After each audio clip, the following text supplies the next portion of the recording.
మనకి ప్రళయములు 3 ప్రళయములు ఉన్నాయి. నిత్య ప్రళయము ఒకటి. నిత్య ప్రళయం అంటే ప్రతిరోజు వస్తుంది ఆ ప్రళయం. ఏమిటా ప్రళయం అంటే అది కూడా అనుగ్రహమే. రాత్రి నిద్ర, ఈ నిద్ర పట్టలేదనుకోండి అత్యంత ప్రమాదకరం. నిద్రాభంగం చెయ్యడం అంత పాపం లోకంలో ఇంకోటి లేదు.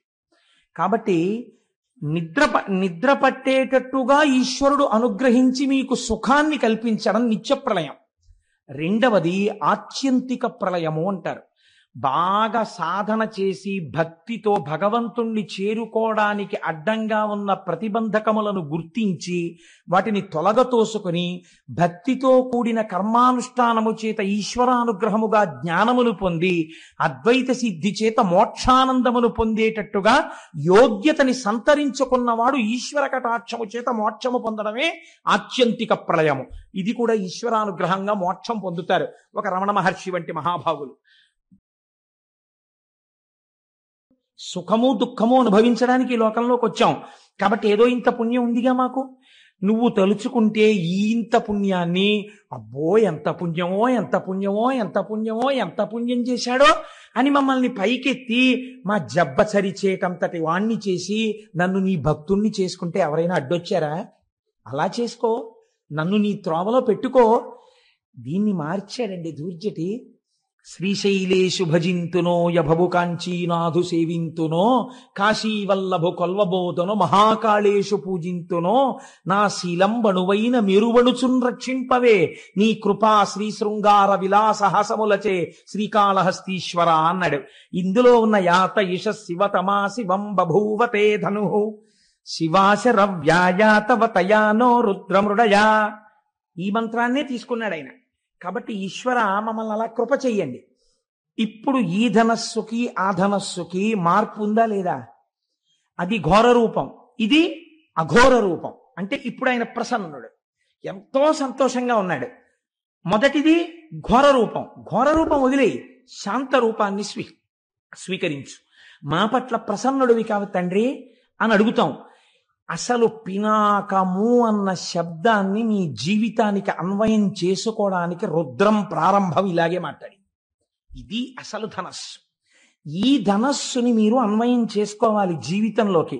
నేను ఏది చేస్తే ఘోర రూపంతో ఈశ్వరుణ్ణి చూడవలసి వస్తుంది. అలా చూడడం ఎందుకు? నాన్నగారండి నిజమే తప్పైపోయింది నాన్నగారండి, అంత కోపంగా చూడకండి నాన్నగారండి, ఆ ధనస్సు పక్కన పెట్టేయండి, మళ్ళీ మీరు నన్ను పూర్వం చూసినట్టుగా ప్రసన్నంగా నన్ను చూడండి నాన్నగారండి అని చెప్పుకోవలసిన రోజు నీ జీవితంలో ఎందుకు రావాలి? అసలు ఎప్పుడూ నీ తండ్రి నిన్ను ఎలా చూశాడో అలా చూసేటట్టు నువ్వు ఎందుకు ఉండలేవు? ఇది నీకు అర్థమైతే నీ తండ్రిని ఎప్పుడూ శాంత రూపంతో చూడాలని నువ్వు అనుకుంటే ప్రతిరోజు రుద్రపారాయణం నువ్వు చేస్తే ఆయన చేతిలో అలా చూడవలసిన అవసరం నీకు కలగకూడదు. నువ్వు శాంతముగా ఉన్నటువంటి శివదర్శనాన్ని కోరుకున్న వాడవై ఉండాలి. ఇప్పుడు చూడండి ఆయన ఏం చేస్తున్నాడు ఈ 2 ధనస్సులు పట్టుకుని. మీరు చాలా జాగ్రత్తగా ఆలోచించండి. శివతత్వం చాలా గంభీరంగా ఉంటుంది. ఒక దుఃఖాన్ని ఇచ్చాడు. పరమభక్తుడు అనుకోండి, ఆయన దుఃఖం రాలేదనుకోండి, అప్పుడు శివుడు కటాక్షించినట్లు అని మీరు అనుకుంటున్నారా? అలా ఏం ఉండదు. కటాక్షం అంటే ఎలా ఉంటుందో తెలుసా అండి? చేయవలసినటువంటి హాని చేస్తాడు, కానీ దాని వలన మీరు కంటికి మంటికి ఏకధారగా ఏడవలసిన అవసరం లేకుండా చేస్తాడు. ఇది గమ్మత్తుగా ఉంటుంది. ఎలా ఉంటుందంటే, ఒక పిల్లవాడు ఆడుకుంటూ పడిపోయాడు. వాడి కాలుకు 6 ఫ్రాక్చర్లు అయ్యాయి. చూసిన డాక్టర్ గారు అన్నారు, అసలు వీడి తల పగిలిపోవాలి ఇలా పడిపోతాయి అన్నారు. తల పగలకుండా కాలు విరగ్గొట్టు వదిలిపెట్టాడు. ఇప్పుడు అందులో ఏముంది? తండ్రి ఏడ్చాడా లేదా? అయ్యో వీడి కాలు విరిగిపోయింది కొడుక్కను 3 నెలలు ఏడిచాడు వాడు కట్టేసుకు పడుకుంటే. కానీ తలే పగిలిపోయి ఉంటే జీవితాంతం ఏడవాలి. అలా ఏడవలసిన అవసరం లేకుండా 3 నెలలు ఏడ్చేట్టుగా తీశాడు. ఎందుకు తీశాడు? రోజు ఇలా చెప్పుకున్నాడు కాబట్టి. శివాశరవ్యాయాతవతయానో రుద్రమృడయా అని చెప్పాడు. ఈశ్వర నేను తప్పకుండా తప్పు చేసి ఉంటాను, అందుకే ఈ ఉపాధిలో ఉన్నాను, కానీ ఘోరమైన శిక్ష నాకు వెయ్యకు, శిక్ష అనుభవిస్తాను. కానీ ఆ శిక్ష ఎలా ఉండాలంటే నీ పాదార విందముల యందు స్మృతిని పోగొట్టేటటువంటిది కాకూడదు. అటువంటి శిక్ష నాకు వెయ్యి అని అడిగాడు. ఇప్పుడు వాడు తట్టుకోగలిగినంత శిక్షని వేస్తాడు. అలా వేస్తే అంత శిక్ష ఎందుకు వేయలేదు అని మీరు నేను అడగగలమా? ఆయన స్వతంత్రుడు, మహేశ్వరుడు. కాబట్టి ఇప్పుడు ఏమైంది? దీని వలన మీ పాపం పోయిందా లేదా? ఇప్పుడు మీరు కేవలము ఘోర రూపంతో ఈశ్వరుడు శిక్ష వేసిన తామసికుడు అని మీరు చెప్పకూడదు. ఎందుకు చెప్పకూడదు అంటే ఈశ్వరుడు అలా మీకు శిక్ష వేసేయడం వల్ల మీ పాపం పోయింది. చెయ్యరానంత ఘోరమైన నేరాలు చేశాడండి. అన్ని నేరాలు చేసినా రాష్ట్రపతి క్షమాభిక్ష పెట్టారు. ఇప్పుడు ఆయన మామూలుగా అందరితో పాటు జీవనం చేసుకుంటూ బయట తిరుగుతున్నాడా? తిరగట్లేదా? తిరుగుతున్నాడు. కోర్టు ఆయనకి మరణశిక్ష వేసింది, రాష్ట్రపతి క్షమాభిక్ష పెట్టాడు. ఆయన శిక్ష అనుభవించేసినట్టేనా కాదా చేసిన నేరానికి? ఇంకా మళ్ళీ ఎప్పుడైనా పట్టుకెళ్ళిపోతారేమో అన్న భయం ఉంటుందా? ఉండదు. రాష్ట్రపతి ఉదారుడై పెట్టిన క్షమాభిక్ష చేత విడుదలైనటువంటి ఖైదీ ఎంత పాపం చేసినా కొట్టుకుపోయినట్టు, ఎంత పాపం చేసిన వాడైనా ఈశ్వరుడి పాదములు పట్టుకున్నవాడైతే ఆయన పాదముల యందు విస్మృతి కలగవలసిన అవసరము లేని రీతిలో తప్పించి వాడు భరించగలిగినంత దుఃఖాన్ని మాత్రమే ఇచ్చి తప్పిస్తాడు. కాబట్టి మీకిప్పుడు శిక్ష వెయ్యడంలో కూడా ఆయన ఒక తండ్రి బిడ్డన్ని చూసుకున్నట్టు చూసి కొడతాడు. తండ్రి కొడతాడు కొడుకుని, కానీ చిన్న పిల్లవాడిని తండ్రి కొట్టడంలో ఎంత జాగ్రత్త తీసుకుని కొడతాడో తెలుసా అండి? వాడు నిలబడితే ఎక్కడ పడితే అక్కడ కొట్టడం. చెయ్యుంది కదా అని ఆ పిల్లాన్ని నెత్తి మీద అక్కడ ఏం కొట్టాడు తండ్రి. ఏది ఏది అని లెంప మీద కొడతాడు, చెంప మీద. ఎందుకని? ఇక్కడ కొడితే పిల్లవాడికి ఏం ప్రమాదం రాదు. గూబ మీద కొట్టేశాడు అనుకోండి పిల్లవాడిని, ఈయనే పరిగెత్తాలి 15 రోజులు ఇంటెన్సివ్ కేర్ యూనిట్కి. అందుకని ఏ తండ్రి తన బిడ్డడి గూబ మీద కొట్టుకోడు. ఏ తండ్రి అయినా తన బిడ్డని రక్షించి శిక్షయందు రక్ష వేసేటప్పుడు చెంప మీద మాత్రమే కొడతాడు. అది కూడా దాటిపోయాడు అనుకోండి, తండ్రి కోపం అవధులు మీరిపోయేటట్టుగా కొడుకు చేస్తే అప్పుడేమో వాడి యొక్క టెంపరితనం చేత తండ్రి చెయ్యి గూబ మీద తగులుతుందేమో, కానీ ప్రయత్నపూర్వకంగా గూబ మీద కొడతానన్న తండ్రి ఉండడు. మీరు అలా ఉండాలని అనుకుంటే ఆయన తండ్రిగా ఉండడానికి ఎప్పుడూ సిద్ధంగా ఉన్నాడు. కాబట్టి ఈశ్వర, మేము పాపం చేశాం, మీరు ఈ ధనస్సుతో మాకు కనపడద్దు, మీరు ప్రసన్నమూర్తి అయి కనపడండి. ఇప్పుడు మీరు చూడండి, శిక్ష వెయ్యడంలో కూడా ఔదార్యం ఉన్నదా లేదా? ఉన్నదనే కదా మీరు ఒప్పుకోవాలి. అసలు సనాతన ధర్మమునకున్న చాలా గొప్పతనం ఏమిటో తెలుసా అండి? మీరు చేసే పాపానికి ఫలితం ఇచ్చేవాడు ఒకడు, మిమ్మల్ని భయపెట్టడానికి. మీ భయం తీయడానికి ఒకడు, ఇద్దరు ఉండరు. భయకృత్ భయనాశన. భయాన్ని సృష్టించేవాడు పరమాత్మే, భయాన్ని తీసేసేవాడు పరమాత్మే. ఇది సనాతన ధర్మమునందున్నటువంటి జీవధార. మీరు చాలా జాగ్రత్తగా చూడండి. మీకు కష్టం వచ్చిందనుకోండి, ఎవరిచ్చారండి మీకు ఈ కష్టం అని అడిగారు అనుకోండి, ఎవరిచ్చారు? భగవంతుడే ఇచ్చాడు. మీకు ఈ కష్టం తప్పిందనుకోండి, ఎవరిచ్చారు? ఈశ్వరుడే ఇచ్చాడు. ఆ కష్టాన్ని కాలంలో మీరు మర్చిపోయేటట్టుగా చేసిన కాలస్వరూపుడెవడు? ఈశ్వరుడే. గురుస్వరూపి అయి మళ్ళీ వచ్చి మీ మనస్సుకి వచ్చిన గాయాన్ని మాన్పించి మిమ్మల్ని యథామార్గమునందు మళ్ళీ తిప్పినవాడెవరు? ఈశ్వరుడే. కాబట్టి ఈశ్వరుడు యొక్క కారుణ్యమునకు అంతు లేదు. కాబట్టి ఇప్పుడు శాస్త్రం అంది, ఆయన పట్టుకున్న ధనస్సు శిక్ష వేస్తోందా రక్ష చేస్తోందా? శిక్ష అన్న మాటే లేదు, రక్షణే ఉన్నది. నీ పాప ఫలితాన్ని అంత తేలికగా తీస్తున్నాడు ఆయన. లేకపోతే ఈ పాపం అంతా ఉండిపోతే నువ్వు ఎంత ప్రమాదకరమైన స్థితికి వెళ్ళాలి. అలా ఉండకుండా తీసేస్తున్నాడు. మీరు చూడండి, నేను ఇలా చెప్పానని మీరు అనుకోకండి. రేపు మీరు సుబ్రహ్మణ్యేశ్వర స్వామి ఉత్సవంలో చదువుతారు, వింటారు. సుబ్రహ్మణ్యేశ్వర స్వామి చరిత్రని ఈసారి విస్తృతంగా ఒక 3-4 రోజులు చెప్పాలి అని నేను అనుకుంటున్నాను. ఆ తర్వాత ఈశ్వరి ఇచ్ఛ. సుబ్రహ్మణ్యేశ్వర స్వామి వారి కావడి ఎత్తడానికి మామూలు కావడి పనికిరాదు. సుబ్రహ్మణ్యుడికి ఎత్తేటటువంటి కావిడి ప్రత్యేకమైన కావిడి ఉంటుంది. ఇప్పుడు మీకు చూపించిన కావిడి తెప్పించడానికి మేము విశ్వ ప్రయత్నం చేస్తూ ఎలా తెప్పించాలో తెలియకుండా ఉండిపోయిన స్థితిలో నాకు తెలుసు, గోపాలకృష్ణ గారికి తెలుసు, దొరగారికి తెలుసు, మాకు ముగ్గురికి తెలుసు. సుబ్రహ్మణ్యేశ్వరుడే ఒక రూపంలో వచ్చి ఆ సమస్యని పరిష్కరించి ఇవాళ మీకు అందరికీ ఆ కావిడి ఎందుకు చూపించామో తెలుసా అండి? అందుకే చూపించమని చెప్పాను నేను. ఆ కావిడి ఆ కావిడి పట్టుకోవాలి. సుబ్రహ్మణ్యుడు వరం ఇచ్చాడు. ఎవరు ఆ కావిడిని ఇలా పట్టుకుని దానికి పాలకుండ పెట్టి పట్టుకుని వస్తారో వాళ్ళకి ఆచంద్ర తారార్కము వంశమాగకుండా నేను చూస్తానని వరం ఇచ్చాడు. ఆ ఘట్టాన్ని మీకు నేను చూపిస్తాను. సుబ్రహ్మణ్యేశ్వర స్వామి చరిత్ర చెప్పినప్పుడు ఈశ్వరుడు కారుణికుడు.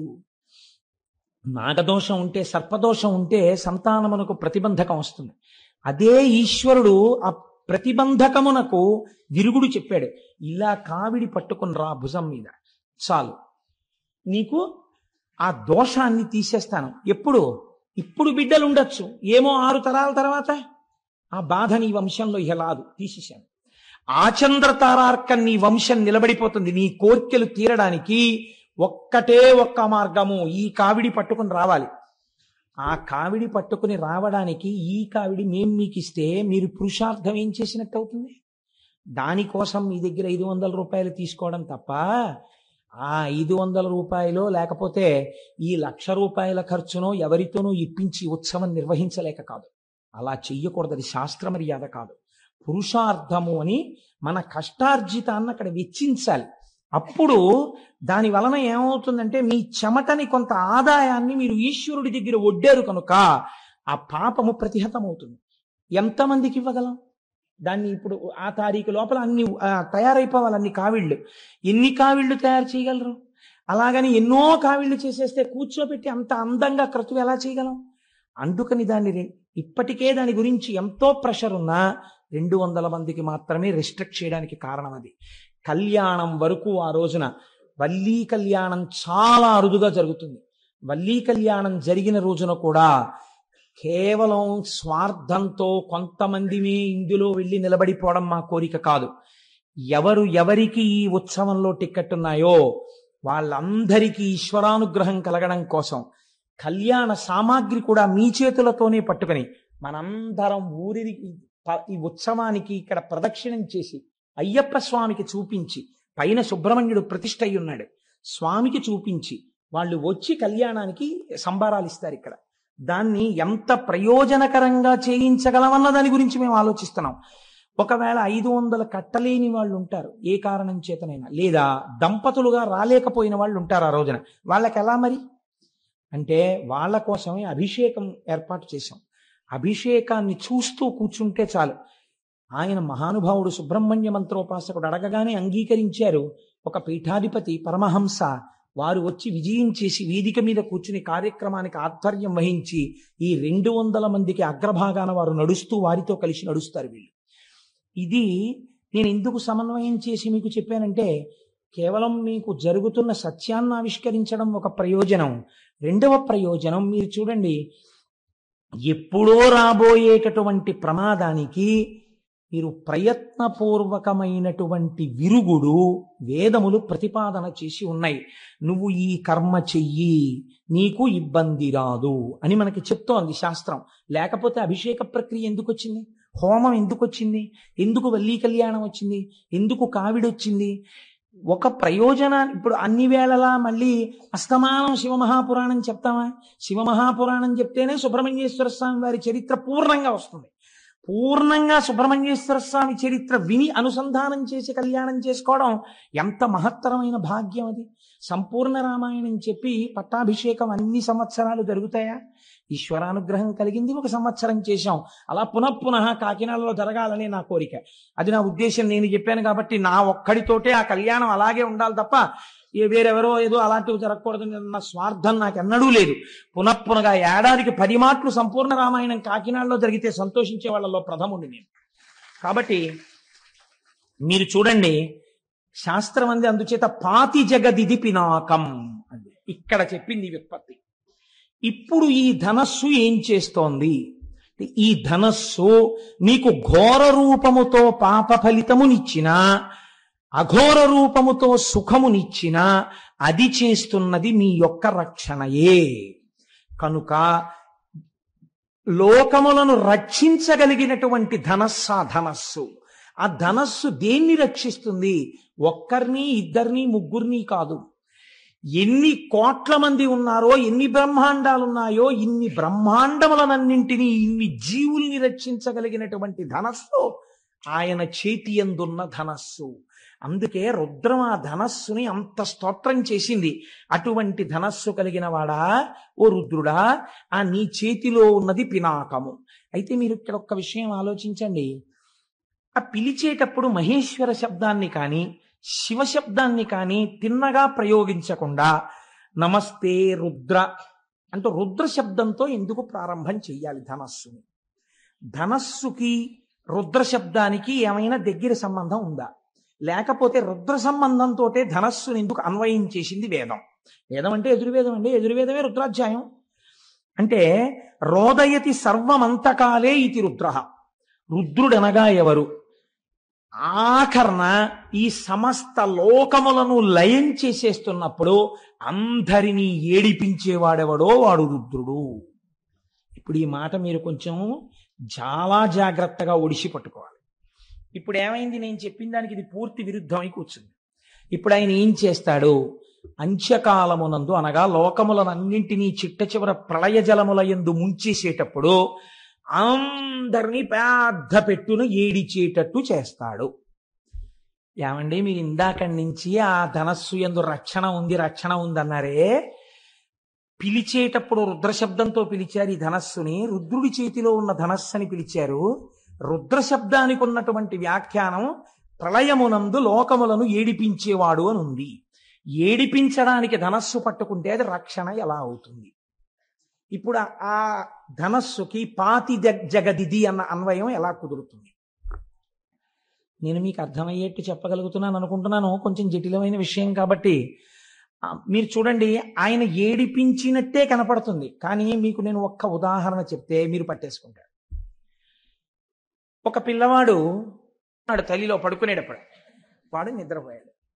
నిద్రపోయిన తర్వాత తల్లి ఏం చేసిందంటే వాడి బుగ్గ మీద ముద్దు పెట్టుకుని కన్నుల నీరు పెట్టుకుని తల్లింది, నాన్న నువ్వు ఆడుకోకూడదని కాదురా, నువ్వు రాత్రి 11 దాటినా ఆడితే నీకు పడదు, నీకు వేడి చేసేసి తెల్లవారేసరికి నీకు దగ్గు మొదలైపోతుంది. గొర్రె దగ్గు అంటారు, గొర్రె దగ్గు వచ్చేస్తుంది నాన్న, అందుకు నిన్ను పడుకోబెట్టానురా, అంతేకాని నీ మీద నాకేమన్నా కోపమా అంటుంది.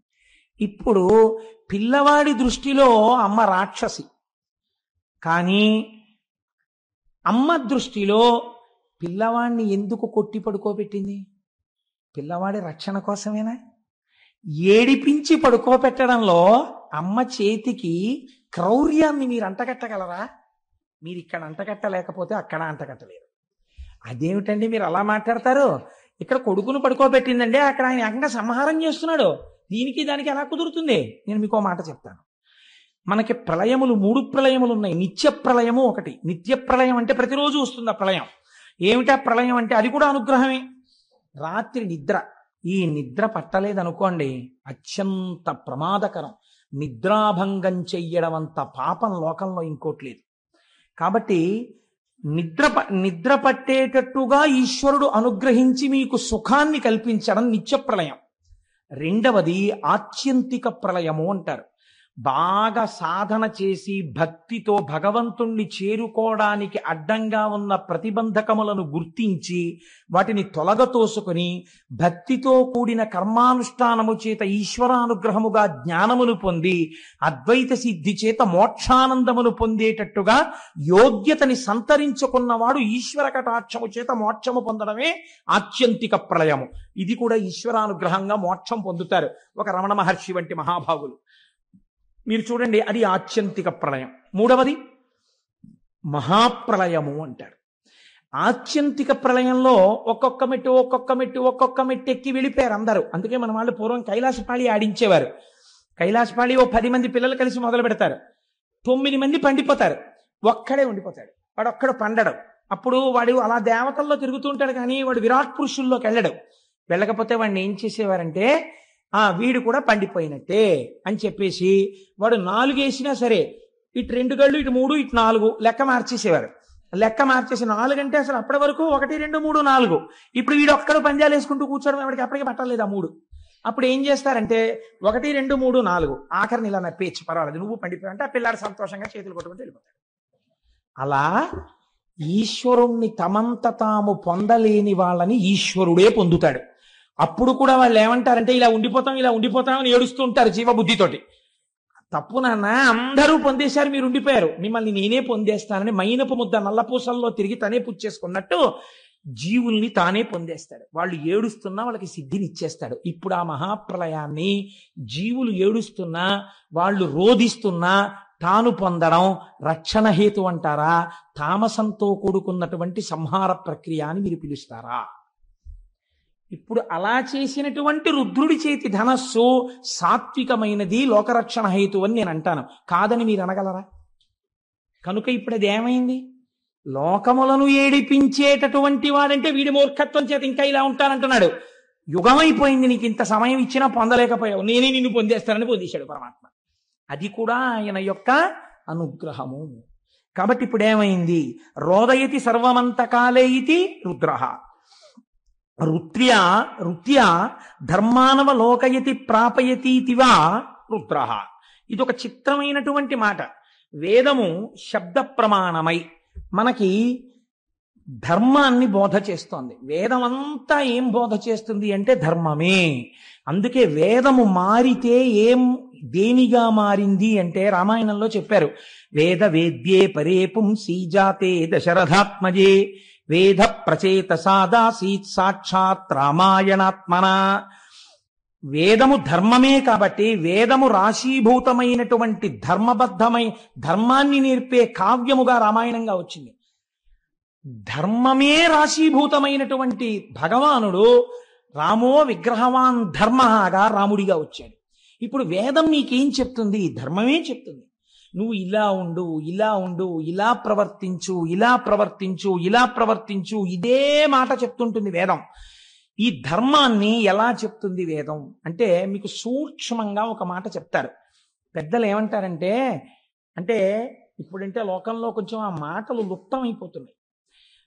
పూర్వకాలంలో పెద్దలు ఎవరి దగ్గరికైనా మనం వెడితే, నాయన నీ ఇష్టాపూర్తములు జరుగుచున్నవా అని అడిగేవారు. ఇది సాధారణంగా గురువులు శిష్యుడు ఒక నెల 2 నెలల్లో కనపడితే గురువు శిష్యుణ్ణి అడుగుతాడు, ఏమయ్యా నీ ఇష్టాపూర్తములు నడుస్తున్నాయా అని అడుగుతాడు. ఇష్టాపూర్తములు నడుస్తున్నాయా అంటే ఏమిటండి అంటాం మనం.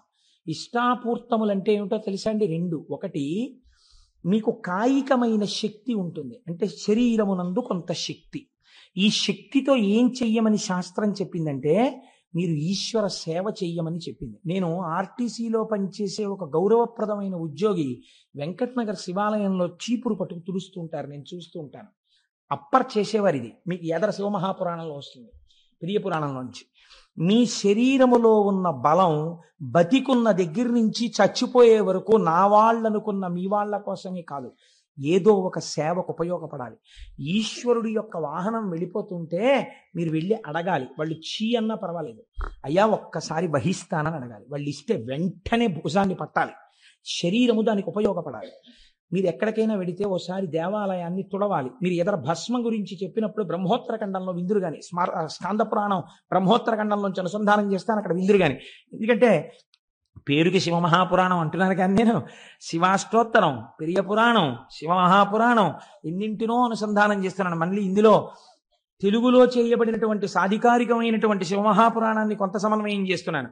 కాబట్టి అంటే ఇదంతా నా ప్రజ్ఞాన్ని నేను చెప్పట్లేదు, అదొక ఈశ్వరానుగ్రహం అని చెప్తున్నాను. మీ వంటి పెద్దలు కూర్చోవడం వల్ల ఈశ్వరుడు నాతో పలికించుంటుంటాడు. కాబట్టి ఇష్టాపూర్తములు అంటే మీ కాయికమైన శక్తిని ఈశ్వరుడి కొరకు ఉపయోగించుట. మీరు కొంత ద్రవ్యాన్ని ఆర్జించారు. ఈ ద్రవ్యాన్ని ఆర్జించినప్పుడు ఈ ద్రవ్యంలో కొంత భాగాన్ని మీ శక్తి మేరకు ఈశ్వరార్చనలో మీరు ఉపయోగించి తీరాలి. లేకపోతే ఉత్తరగతులు ఎక్కడి నుంచి వస్తాయి? మీరు మీ సంసారం కోసం ఖర్చు పెట్టింది 0, మీకే ఫలితాన్ని ఇవ్వదు. అది మీ ధర్మం, అంతే, ఖర్చు పెట్టారు.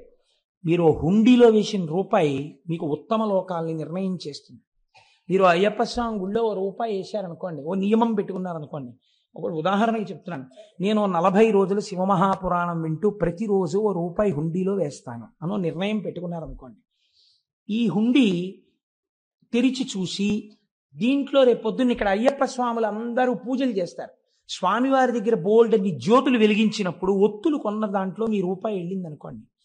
ఆ రూపాయితో వెలిగినటువంటి దీపం ఉత్తరోత్తర జన్మలలో ఎక్కడ మిమ్మల్ని రక్షిస్తుందో మీకు తెలియదు, ఎక్కడి నుంచి వచ్చిందో ఈ పుణ్యం. కానీ కాపాడేస్తుంది. మీ ద్రవ్యంలోంచి ప్రయత్నపూర్వకంగా మీరు ఖర్చు పెట్టాలి. ఇది స్థాయిని బట్టి ఉంటుంది. ఒక మహాత్ముడు దేవాలయ నిర్మాణం చేయగలిగినటువంటి వాడై ఉంటాడు.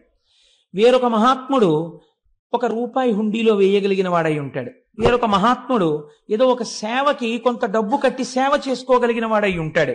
దీన్ని ఇష్ట అంటారు. అంటే ద్రవ్యమును, కాయికమైనటువంటి శక్తిని ఈశ్వరుని యొక్క అనుగ్రహము కొరకు వెచ్చించుట. ఇది చేస్తున్నావా? గురువు శిష్యుణ్ణి అడుగుతాడు, నీ ద్రవ్యం దాచేసుకోవడమేనా? నువ్వు కూడా అలా ఖర్చు పెడుతున్నావా? అందుకే గురువుగారు ఫ్రీగా కూర్చోకూడదు పూజకి. ఎప్పుడు చెప్పిన గురువుగారు కూడా డబ్బు కట్టాలి. లేకపోతే ఇంకెందుకు ఆ గురువు బరువు? తనకి ఫ్రీయా, మిగిలిన వాళ్ళు డబ్బులు కట్టాలా? ఇంకెందుకు? తను కూర్చుంటే తను కట్టాలంతే. కాబట్టి ఇష్ట, దీన్ని ఇష్టం అంటారు. రెండవది పూర్తము. పూర్తం అంటే ఏమిటో తెలుసా అండి? మీకు అటువంటి అర్హత శరీరములో ఇయ్యబడితే ప్రయత్నపూర్వకంగా మీరు ఒక చోట కూర్చుని, అయ్యా నేను హవిస్సు వేస్తానండి అగ్నిహోత్రంలో అని అడగాలి, నేను ఒక సమిధ వేస్తానండి అని అడగాలి. నేను చూపించాను, నాతో కామకోటి పీఠానికి వచ్చిన వాళ్ళకి నేను చూపించాను, చూడండి. శివుడికి అర్చన జరుగుతుంటే సాయంకాలం జరగబోయే అర్చనకి అక్కడ ఒక బ్రహ్మచారి కూర్చుని అన్ని దళాలకి 3 ఆకులు ఉండేటట్టుగా జాగ్రత్తగా దళాల్ని కత్తిరించి ఓ పళ్ళెంలో పెడుతున్నాడు. అదొక సేవ. అలా మీరు ఒక అగ్ని కార్యం చెయ్యాలి, మీరు ఒక హోమం చెయ్యాలి. రేపు సుబ్రహ్మణ్య హోమం జరుగుతుంది.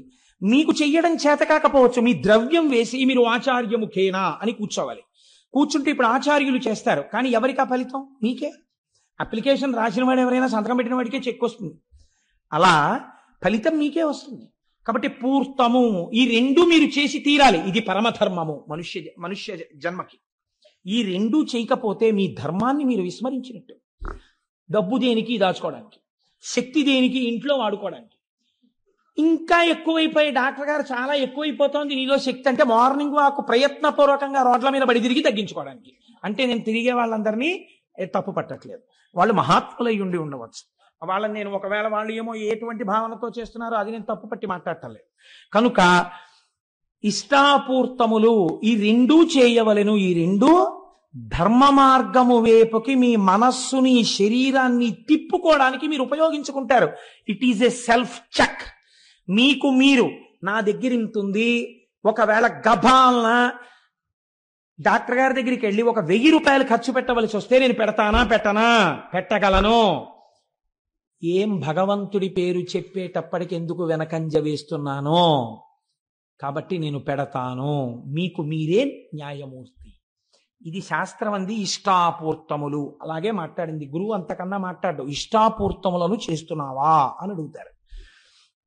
ఈ రెండు చెయ్యడం వల్ల మీరు సోపానములను ఎక్కుతారు. దీన్నేనండి సంగీతంలో నాదోపాసన అని పిలిచారు. దీన్ని రాగాల ఆరోహణ అవరోహణైనది అంటారు. దేని వల్ల కింద పడ్డావో దాంతోనే పట్టుకుని పైకెక్కాలి. ఆ సరిగమ పదనిసలతోటే పైకెక్కుతారు, కిందకి దిగుతారు. నాదోపాసన చేస్తారు. వాళ్ళు నాదోపాసన చేసి వాళ్ళు అదే సిద్ధిని పొందుతారు. కాబట్టి మనకి ఎటువైపు నుంచి వచ్చిన శాస్త్రం దాన్ని నేర్పింది, భగవంతుడి వైపుకి వెళ్ళడాన్ని నేర్పింది. కనుక చూడండి, ఇప్పుడు వైదికమైనటువంటి మార్గంలో ఈ ప్రయత్నంలో తల్లి యందు పెద్ద బాధ్యత పెట్టింది శాస్త్రం. ఈ ధర్మం అన్నది అసలు ఎక్కడ ప్రారంభం అవ్వాలి అని అడిగింది. అడిగితే తల్లి దగ్గరే ప్రారంభము. ఎందుకో తెలుసా అండి? నేను ఈ మాట ఎందుకు చెప్తున్నానో మీరు ఈ శ్లోకాన్ని అవధరించండి, మీకే అర్థమవుతుంది. శైశవేభ్యస్త విద్యానాం, చిన్నతనంలో శైశవంలో భగవంతుడన్నవాడొకడున్నాడన్న పూనిక పిల్లల యందు ఏర్పడేటట్టుగా విద్యాభ్యాసము జరిగి తీరవలెను. ఇది స్కూల్లో చెప్పరు ఇవాళ. వాళ్ళకి సిలబస్సు, పెద్ద బ్యాగు, ఓ పెద్ద ఏదో వాళ్ళ స్కూల్కి వీడు అడ్వర్టైజ్మెంట్కు పనికొచ్చే వస్తువుల ఓ బ్యాడ్జీ పెట్టుకు తిరగాలి. ఎన్ని దిక్కుమాల అలంకారాలు చేసుకోవాలో స్కూల్కి వెళ్ళాలంటే. ఇవి వాళ్ళు నేర్పేది. మీరేం నేర్పాలి? మీరు పునరావృత్తి రహిత శాశ్వత శివ సాయుధ్య స్థితికి కావలసిన విద్య ఇంట్లో నేర్పాలి. అమ్మ చెప్పిన మాట బిడ్డడికి నాటుకున్నట్టు ఎవరు చెప్పినది నాటదు. మీరు జ్ఞాపకం పెట్టుకోండి. ఉపమన్యు ఆఖ్యానం ఇదే, ఎదరశివ మహాపురాణంలో వస్తుంది. అమ్మ ఒక మాట చెప్పింది అనుకోండి, వాడు బయటికి వెళ్ళి అంటాడు, మా అమ్మ చెప్పింది ఇది నిజం అంటాడు. అమ్మ నేర్పాలి, నాన్న ఈయన శంకరుడు, ఈయన నారాయణుడు, ఈవిడ లక్ష్మి. ఇది కనకధారా స్తోత్రం. ఏది చెప్పు? ఆపదామపహర్తారం దాతారం సర్వసంపదాం. చిన్నతనంలో 4 శ్లోకాలు నేర్పాలి. భగవద్భక్తి అలవాటు చెయ్యాలి. వాడికో పంచె కట్టుకోవడం నేర్పాలి. వాడికి దేవుడి దగ్గరికి వెళ్ళి నమస్కారం పెట్టడం నేర్పాలి. చిన్నతనంలో పూర్వం నాయనమ్మలు అమ్మమ్మలు పిల్లల్ని దగ్గర కూర్చోబెట్టుకుని జోదు పెట్టని గోవింద అని ఇలా పెట్టడం నేర్పేవారు. ఎవరైనా ఇంటికి వస్తే చూడండి, మా మనవాడు ఎంత బాగా జోది పెడతాడో అని చెప్పి గోవిందా గోవింద అంటే వాడు ఇలా అంటుండేవాడు. ఇలా వాడికి తెలియకుండా అన్నది వాడి యొక్క బుద్ధి మార్చి వాడిని సక్రమ మార్గంలో తిప్పేది. మనం ఇవాళ టీవీ సీరియల్ వాడికి కూర్చోబెడతాం. ఏమిటి వస్తుంది వాడికి? బుద్ధి రమ్మంటే. కాబట్టి ధర్మమునకు ప్రాతిపదిక ఎక్కడ పడుతోంది? శైశవేభ్యస్తు విద్యానాం యవ్వనే విషయేషిణాం. నువ్వు ఎంత జాగ్రత్త పరుడవైనా ఇంద్రియములు బలిష్టములు. కాబట్టి బలిష్టమైన ఇంద్రియములు కోరుకునేటటువంటి సుఖములేవి ఉన్నాయో వాటిని పరమ ధర్మబద్ధంగా అనుభవింపచేసి ఆ సుఖములు కాదన్న వైరాగ్య బుద్ధిని సంతరించుకోవడానికి ధర్మపత్నిని స్వీకరించి కామమును ధర్మబద్ధమైన కామము చేత ధర్మబద్ధమైన అర్థముగా సంతానమును పొందు. కాబట్టి విషయ సుఖములను కూడా ఈశ్వరుడి వైపుకి తిప్పింది శాస్త్రం. కాబట్టి ఇప్పుడు ఏం చెయ్యాలి? యవ్వనే విషయేషిణాం. యవ్వనమునందు విషయముల చేత, విషయములనబడేటటువంటి విషము కలిగిన పాముల చేత కాటువేయబడకుండా ఆ సుఖములను ధర్మపత్ని యందు పొంది అర్థమును పొందు. వార్ధకే మునివృత్తీనాం. నువ్వు వృద్ధాప్యంలోకి వచ్చేశాక కూడా తాళాల గుత్తి కోసం వెంపర్లాడవద్దు.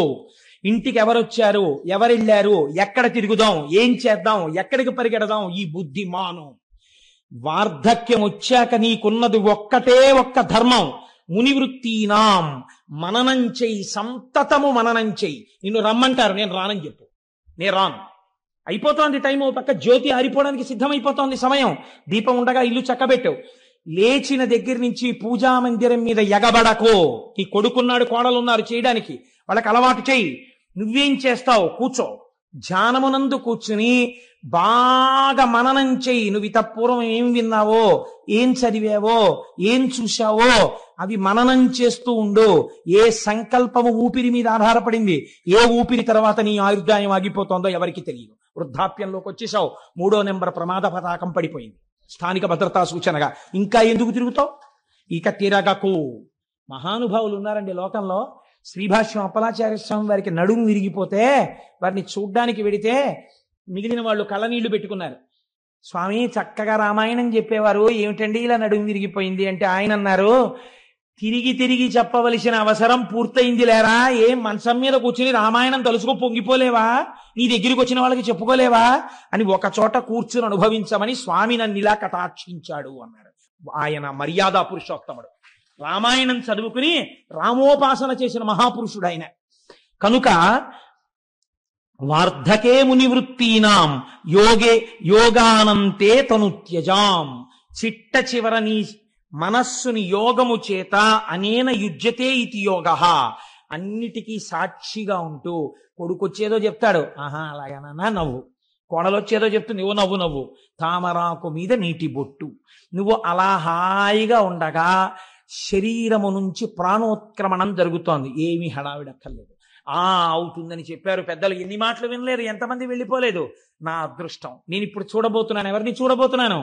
మహాపురుషులైన వారందరూ శరీరాలు విడిచిపెట్టిన చోటు ఎక్కడుందో అక్కడికి వెళ్ళి నేను వారి దర్శనానికి వెళ్ళిపోతున్నాను. నేను ఏ పరమాత్మ పాదాలు పట్టుకున్నానో వాడిలోకి వెళ్ళిపోతున్నాను. కాబట్టి పడిపోతున్న శరీరాన్ని సాక్షిగా చూస్తూ నువ్వు ఆరాధించిన వాడిలో కలిసిపో. కాబట్టి ఏమైంది? యోగేనాంతే తనుత్యజాం. శరీరమును వదిలిపెట్టు. ఎంత పెద్ద మాట అన్నారో చూడండి. చచ్చిపోతున్నానని ఏడవకు. ఓ ఉత్తరీయాన్ని తీసి రాత్రి ఇంటికి వెళ్ళిపోయిన తర్వాత అలా దండెం మీద బారేసినట్టు, ఫలహారమో రాత్రి భోజనమో అయిపోయిన తరువాత నీ మీద వేసుకున్న ఉత్తరీయాన్ని వదిలిపెట్టేసి పడుకోవడానికి ఓ తేలిక బట్టను ఎలా కట్టుకుంటావో అలా మళ్ళీ పొద్దున్న లేచి స్నానం చేసే ముందు ఆ తేలిక వస్త్రాన్ని వదిలేసినట్టు అయిపోయింది ఈశ్వర, దీనితో ప్రయోజనాన్ని సిద్ధింపచేశావు, నన్ను అనుగ్రహించావు అని ఈశ్వరుడిలోకి చేరుతూ దీన్ని వదులు, దీనికి ధర్మం పట్టుకో, ధర్మం తప్ప వేరొక మార్గం లేదు. ఇదే శాబ్దిక ప్రమాణమైన వేదము. ఈ వేదమును ఎవరు ఇచ్చాడో వాడు రుద్రుడు. ఆ రుద్రుడు ఏమి చేస్తూ ఉంటాడు మన చేత అంటే, ఈ శాబ్దిక ప్రమాణమైనటువంటి వేదము చేత ప్రతిపాదింపబడినటువంటి ధర్మము మనకి బాగా అర్థమయ్యేటట్టుగా ఆ శివుడే ఒక గురు రూపంలో వచ్చి చెప్పి మన మనస్సులను మార్చి పరమాత్మ వైపుకి అడుగులు వేసేటట్టు బుద్ధిని చక్కదిద్దినాడు. కాబట్టి ఇప్పుడు ఎవడు రుద్రుడు? వాడే వీడు, వాడు రుద్రుడై ఉన్నాడు. కాబట్టి ఇప్పుడు వేద ప్రమాణము వైపు నడిపించాడు. మీరు రామాయణంలో ఒక చిత్రమైన సంఘటన ఉంది. తల్లి కౌసల్యామాతకెళ్ళి రామచంద్రమూర్తి నమస్కరించారు అరణ్యవాసానికి వెళ్ళిపోతూ. అమ్మా నేను బయలుదేరుతున్నానమ్మా అన్నారు. తల్లి ఏమనాలి? నాన్న లౌకికంగా పెట్టింది అనుకోండి రక్ష ఆవిడ అంది, లక్ష్మణుడు వచ్చి తిరగబడవయా దశరథ మహారాజు మీద చంపేస్తానంటే నువ్వు ఒప్పుకోలేదు, ధర్మం పట్టుకున్నావు. నాకు తెలిసి రామా, ఇది ఒక తల్లి నేర్పవలసిన మాట. ఒక తల్లి కొడుకు గురించి ఈ మాట అన్ననాడు పొంగిపోయిన మాట. ఒక తల్లి ఏ లోకంలో ఉన్నా ఎప్పుడు సంతోషిస్తుందో తెలుసా అండి? ఏ తల్లి కన్న బిడ్డడవోనయ్యా, నిజంగా ఇంత గొప్పగా ప్రవర్తిస్తున్నావు, ఎంతమందిని సంతోష పెడుతున్నావయ్యా అన్ననాడు ఆ తల్లి సంతోషిస్తుంది. ఏ లోకంలో ఉన్నా మృత్యుబాధను అనుభవించి నేను వీడిని ప్రసవించినందుకు వీడు నా పేరు నిలబెట్టాడని నా కన్న కడుపు సార్థకమైందంటుంది. కౌసల్యా లోకభర్తారం సుషివేయం మనస్వినీతం మమార్థం సుఖం పృచ్ఛా శిరసా చాభివాదయా అంది సీతమ్మ తల్లి సుందరకాండలో. అందరూ తల్లులు బిడ్డల్ని కన్నారు వాళ్ళ కోసం. మా అత్త కౌసల్య అలా కన్లా, లోక కళ్యాణాన్ని తీసుకురాగలిగిన రామచంద్రమూర్తిని కంది. అటువంటి బిడ్డని కన్న మా అత్త కడుపుకి నమస్కారం అని చెప్పింది. అందుకని తల్లికి తెలుసు రామచంద్రమూర్తి ఎంత ధర్మం పట్టుకుంటాడో.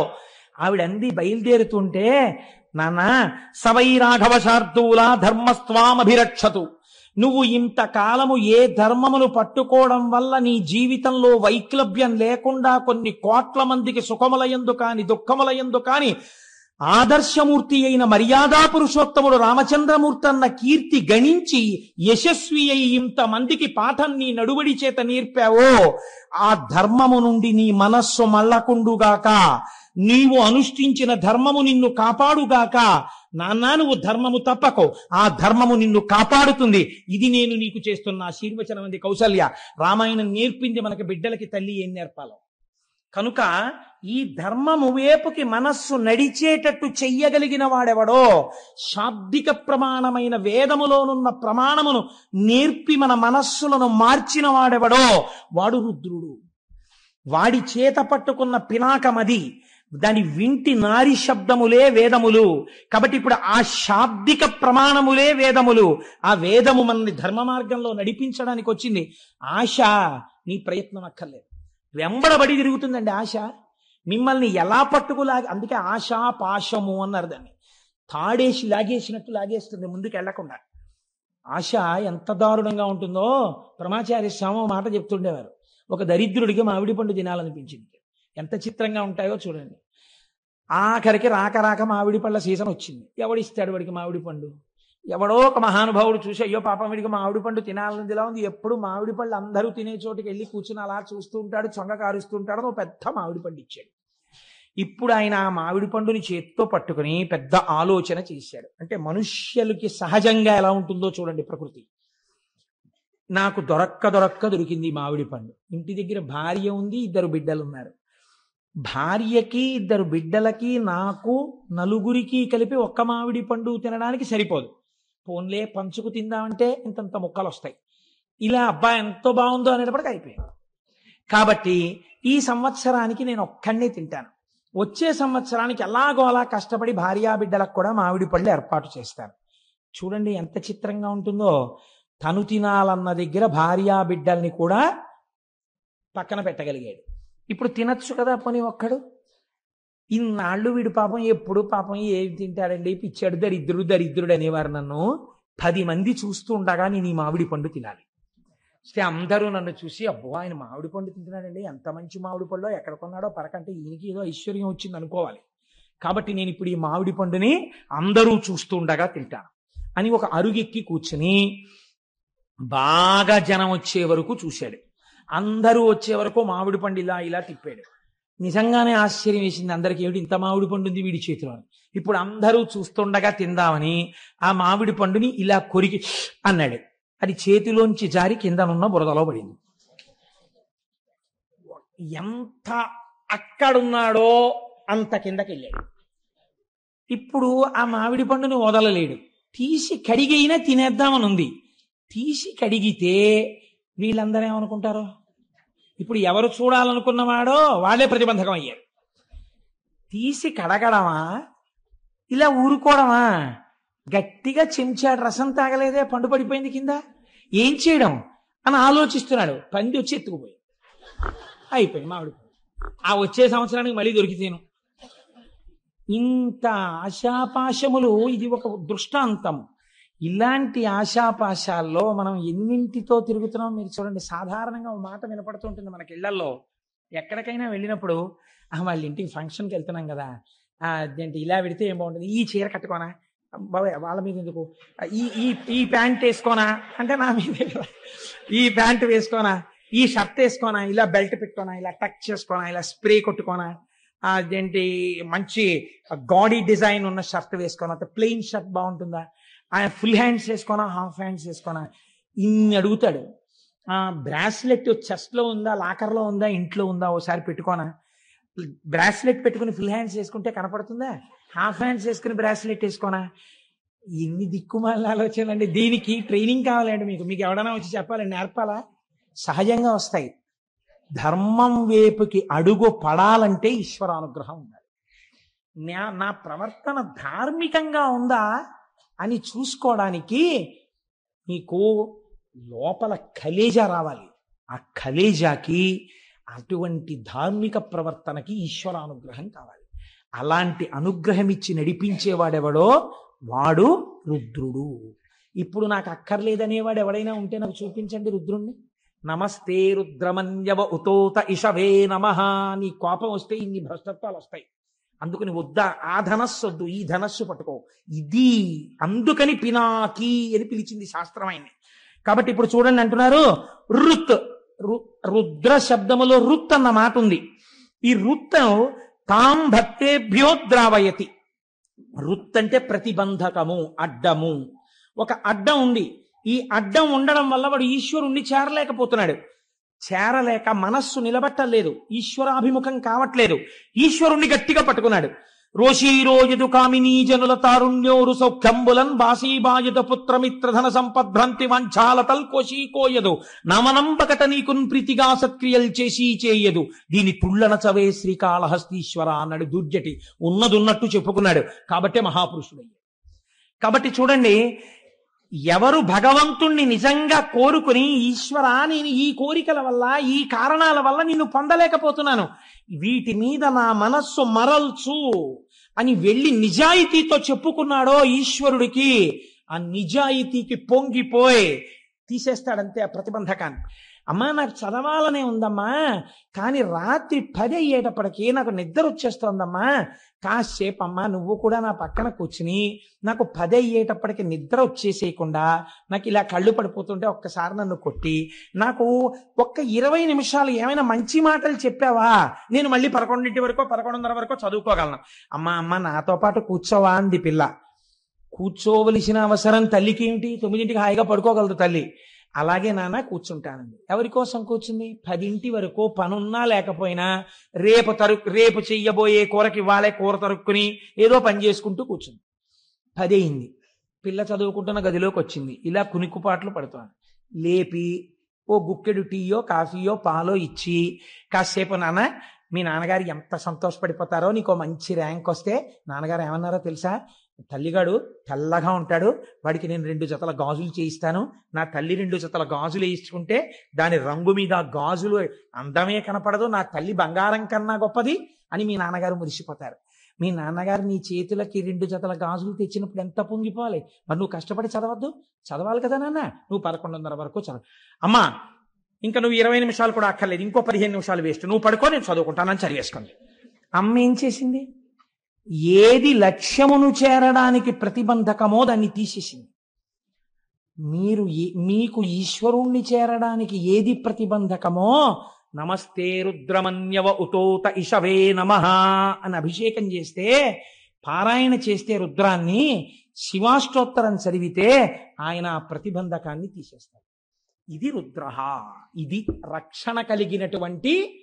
అందుకని నమస్తే రుద్రమన్యవ అంటూ వెళ్ళి ఆ చేతిలో ధనస్సును రుద్రశబ్దంతో కలపడం వెనకాల కారణం అది. ఇప్పుడు రోదయతి శత్రువున్ రుద్రః, ఇప్పటి వరకు మిమ్మల్ని ఏడిపించిన వారు లేదా లోకమునకు శత్రువులైన వాళ్ళు, అంటే ఈశ్వరుడు ప్రతిపాదించినటువంటి ధర్మమునకు విరుద్ధమైన మార్గములో ప్రవర్తించడమునందు మమేకమైన వారు, అటువంటి వారిని ఏడిపించేవాడు. అంటే మాకు ఒంట్లో బలం ఉంది కదా అని తిరిగారు రాక్షసులు, అంటే ఈశ్వర మార్గమును విస్మరించిన వారు, వాళ్ళని మట్టు పెట్టగలిగిన వాడు, వాళ్ళని ఏడిపించగలిగిన వాడు. రుదం రోదనం ద్రావయతీతివా రుద్రః. మీకు అపారమైనటువంటి దుఃఖం ఉంది ఒక కారణం చేత, అది ఏదైనా కారణం కావచ్చు. ఇప్పుడు మీరు ఒక్కటి మాత్రం వేదాంతంలో జ్ఞాపకం పెట్టుకోండి, చేసిన పాపమునకు ఏడవవలసినదే ఎవడైనా. అది ఆ ఏడుపు ఎలా ఉంటుంది అంటే, మీకు బాగా ఏ వస్తువు ప్రీతిపాత్రమైతే ఆ వస్తువు జోలికి విడితే బాగా ఏడవగలరు. అంటే పెద్ద పాపం ఉందనుకోండి, చాలా కాలం ఏడిపించాలంటే ఆ వస్తువు జోలికి వెళ్ళాలి కదండి. ఈశ్వరానుగ్రహం బాగా ఉందనుకోండి, శాశ్వతంగా దూరం చేయకుండా మీ కళ్ళ ముందే ఉంచి మీకు లేనిది చెయ్యొచ్చు ఒక్కొక్కసారి. ఇలా కూడా జరుగుతుంటుంది లోకంలో. చిత్రం ఎలా చెప్పండి? తన కొడుకే ఫోన్ చేశాడు. ఏం నాన్న బాగున్నావా అన్నాడు. నాన్నగారండి ఏం చేస్తున్నారండి అన్నాడు కొడుకో. ఏం చేస్తున్నానా? భోజనం చేస్తున్నాను రా అన్నాడు. నాన్నగారండి ఏం వండింది అమ్మ ఇవాళ అన్నాడు. అమ్మ వంకాయ అల్లం కారం పెట్టి వండిందిరా, ఎంత బాగుందో అన్నాడు. నాన్నగారండి మాకు ఇక్కడ పెడతారండి హాస్టల్లో గడ్డి, మీరు అక్కడ చెప్తుంటే నా నోరు ఊరిపోతుంది నాన్నగారండి అన్నాడు. ఇక్కడ కొడుకు తండ్రి యొక్క కన్నుల వెంట నీళ్లు కారి ఇంకా వెయ్యకే ఆ కూర అన్నాడు. ఎందుకన్నాడు? కొడుకు తనతో కలిసి ఆ కూర తినలేకపోయింది అన్నారు. శంకరుడు ధనస్సు పట్టుకుంటే ఇంత స్తోత్రమా, వేదంలో ఇన్ని మంత్రాలు రావడమా, ఎందుకు రావాలి అని అడిగారు. అడిగితే కారణం చెప్పారు. పినాకః త్రిపుర దహన కాలే శరజ్వాలా జాలైర్నాకం పిహితవాన్ పినాకః తదా మేరు ధనుస్త్వాత్ అన్నారు. లోకమునందు ఎక్కడా లేని రీతిలో బంగారు పర్వతమైనటువంటి మేరు పర్వతాన్ని తన చేతిలో ధనస్సుగా పట్టుకుని నిలబడిన నాడు, అటువంటి ధనస్సు యొక్క కాంతుల చేత సమస్త లోకములు కప్పబడిపోయి రాత్రనక పగలనక బంగారు కాంతి యందు అన్ని లోకములు ఎప్పుడు ప్రకాశించాయో, అలా ధనస్సు చేతిలో ఎవడు పట్టుకున్నాడో వాడి చేతి ధనస్సే చిత్రం. అలా ఎవ్వరూ పట్టుకోలేరు. అలాంటి ధనస్సు పట్టుకున్నాడు కాబట్టి నిన్ను పినాకి అని నీ చేతి ధనస్సుని స్తోత్రం చేస్తున్నావు అన్నారు. మా గురువు గారు పినాకి అన్న మాటని ఎంత అనుభవించారో తెలియదు కానీ వారి కొడుక్కి పినాకపాణి అని పేరు పెట్టుకున్నారు. కాబట్టి ఇన్ని విషయాల్ని సమన్వయం చేస్తూ మనకి పెద్దలు అన్నారు, ఆయన చేతిలో ఉన్న ధనస్సుని ఇన్ని రకములుగా ఉద్ధరించగలదు. కాబట్టి ఆ ధనస్సుని చూడడం, ఆ ధనస్సు గురించి చెప్పిన రుద్రాన్ని పారాయణ చెయ్యడం, ఆ రుద్రంతో అభిషేకం జరుగుతుంటే చక్క ప్రశాంతంగా కూర్చుని వినడం, అది ఇది కాదు. నీకు చేతనైతే చక్కగా నువ్వే కూర్చుని చదువుకుని మురిసిపోవడం నేర్చుకో. అందులో నిజంగానండి అనువాకాలు పెడతాయి. ఒకానొకప్పుడైతే మేము ఒక సంకల్పం చేశాం, అసలు ఆ రుద్రానికి ప్రతి అనువాకానికి వ్యాఖ్యానం చేద్దాం, ప్రతి అనువాకం మీద ఉపన్యాసం చెప్దాం అని చెప్పి అనుకున్నాను. కానీ అది శివమహాపురాణంగా వచ్చింది. ఏమో ఈశ్వరుడు ఎప్పటికైనా కోరిక తీరిస్తే నేను ధన్యుణ్ణవుతాను. అందుచేత అటువంటి ధనస్సు చేత పట్టుకున్నటువంటి వాడు శంకరుడు. ఇప్పుడు ఇవాళ మనం కేవలం ఈ విషయాన్ని స్పృశించి ఈ విషయాన్ని మనం మాట్లాడుకుంటూ ఉండగా మీరు వినడము చేత ఎన్ని కోట్ల జన్మలలో అనుభవించవలసిన పాపరాశి దగ్ధమైపోయి ఉంటుందో మీకు తెలియదు, తెలియనక్కర్లేదు కూడా. కానీ ఆ ఫలితం అలా వచ్చేస్తుంది. ఎందుకని అంటే మీరు అటువంటి దర్శనం, అటువంటి మాటలు విన్నారు. వినడం చేత దాని ఫలితం అలా వచ్చి తీరుతుంది. కాబట్టి శివో మహేశ్వర శంభు పినాకి శశిశేఖర, ఆయన్ని శశిశేఖర అని పిలిచారు. శశకం అంటే కుందేలు, అది దూకుతుంది, దూకే స్వభావం ఉన్నది. దూకే స్వభావం ఉన్నది కాలము. ఈ కాలము దూకుతుంది అని ఎందుకంటారంటే, మీరు చూడండి, సుఖము చేత కాలము దూకేస్తుంది. భోగి పండక్కి కూతురు అల్లుడు మనవలు వస్తున్నారనుకున్నప్పుడు రిటైర్ అయిపోయిన ఆయనకి ఎంతకీ భోగి రానట్టు అనిపిస్తుంది. ఇంకా రేపే భోగి అనగా అస్తమానం లేచి కళ్ళజోడెట్టుకుని గడియారం చూసుకుంటాడు, గౌతమి వచ్చే టైం అయిపోతుందని. మీరు కాకినాడ టౌన్ స్టేషన్లో చూడండి ఎంతమంది పెద్దవాళ్ళు ఉంటారో. ఆ కూతుళ్ళని కౌగలించేసుకుని అల్లుళ్ళని గౌరవించేసి ఆ మనవల్ని చేత్తో పట్టుకుని తాతగారండి తాతగారండి అంటుంటే వాళ్ళని ఆటోలు ఎక్కించుకుని కార్లు ఎక్కించుకుని వెళ్ళిపోయి ఆ మనవలతో ఆడుకుని కనుమ వస్తుంది, అంతే కళ్ళ నీళ్లు ప్రారంభం. ఎందుకని వెళ్ళిపోతుంది కూతురు అల్లుడును. ఏమిటో వచ్చిందనుకున్నంతసేపు పట్లేదు, ఇట్టి అయిపోయింది, భోగి నుంచి కనుమకు వచ్చేసామంటాడు. దూకేసింది కాలం సుఖంలో కదండి. కాబట్టి శశకము చంద్రుడి యందు కుందేలు ఉంటుంది. అందుకే కాలము దూకుతుంది, కాలము నిబ్బరంగా ఉంటుంది. ఒక్కొక్కసారి దుఃఖంలో ఉన్నాడు అనుకోండి, ఈ కాలం గడవట్లేదండి అసలు అంటే. 20వ తారీఖునే డబ్బులు అయిపోయాయి అనుకోండి, ఏమిటో ఈ నెల గడవట్లేదండి అసలు, 31 వస్తుందా అంటాడు. కాబట్టి కాలం చాలా గడుసుగా గంభీరంగా ఉన్నట్టుంటుంది. కాబట్టి మీరు ఈ దాంట్లో అర్థం చేసుకోవలసిన రహస్యం ఒకటి ఉంది. మీరు అసలు దాన్ని పట్టుకుంటే శశిశేఖరః అన్న మాటకున్నటువంటి తాత్వికమైన అర్థం మీకు అర్థం అవుతుంది. ఈ కాలమునందు మీకేమొస్తోంది? ఇప్పుడు నేను చెప్పిన 2 ఉదాహరణల్లో మీకేమర్థమైంది? ఒకదాని యందు సుఖం ఉంది, ఒకదాని యందు దుఃఖం ఉంది. దుఃఖం ఉన్నప్పుడు కాలం కదలనట్టు అనిపిస్తోంది, సుఖం ఉన్నప్పుడు దూకేసినట్టు అనిపిస్తోంది. దూకేసినట్టు కనపడిన కాలాన్ని, దూకనట్టు కనపడిన కాలాన్ని మీరు వైదిక సమన్వయం చేస్తే, క్యాలెండర్లు, డేట్లు, జనవరిలు, ఫిబ్రవరిలు పక్కన పెట్టేయండి, అది మన సంప్రదాయం కాదు. మీరు రోజు చెప్పేటప్పుడు కాలాన్ని ఎలా చెప్తారు? శ్రీ వ్యయనామ సంవత్సరే ఉత్తరాయణే శిశిర ఋతౌ మాఘమాసే శుక్లపక్షే పంచమ్యాం వాసరః భౌమవాసరే శుభనక్షత్రే శుభయోగ శుభకరణయే బంగుడి విశేష విశిష్టాయాం శుభరిదౌ శ్రీమాన్ శ్రీమతః అని చెప్తున్నారా లేదా? ఈ తిథులు ఎలా వస్తున్నాయి? శుక్లపక్షే అని చెప్తున్నారా? శుక్లపక్షం దేనివల్ల వస్తుంది? చంద్రుడి యొక్క కళలు వృద్ధి పొందితే శుక్లపక్షం వస్తుంది. చంద్రుడి యొక్క కళలు జారిపోతే కృష్ణపక్షం వస్తోంది. ఒక శుక్లపక్షం ఓ కృష్ణపక్షం వస్తే ఓ నెల వస్తోంది. అలా కొన్ని నెలలు కలిస్తే ఓ సంవత్సరం వస్తోంది, కొన్ని సంవత్సరాలు కలిస్తే ఓ పుష్కరం వస్తోంది. ఇలా మీకు ఆధారం ఏమిటి? చంద్రుడి యొక్క కళలు దిగడం పెరగడం. చంద్రుడి కళలు దిగడం పెరగడం ఏదో ఒక కళలోంచి రావాలి కదా. ఆ కళలోంచి పెరుగుతున్న కళలు, ఈ వెళ్ళిపోతున్న కళలు మళ్ళీ ఆ కళలోకి వెళ్ళిపోవాలి కదా.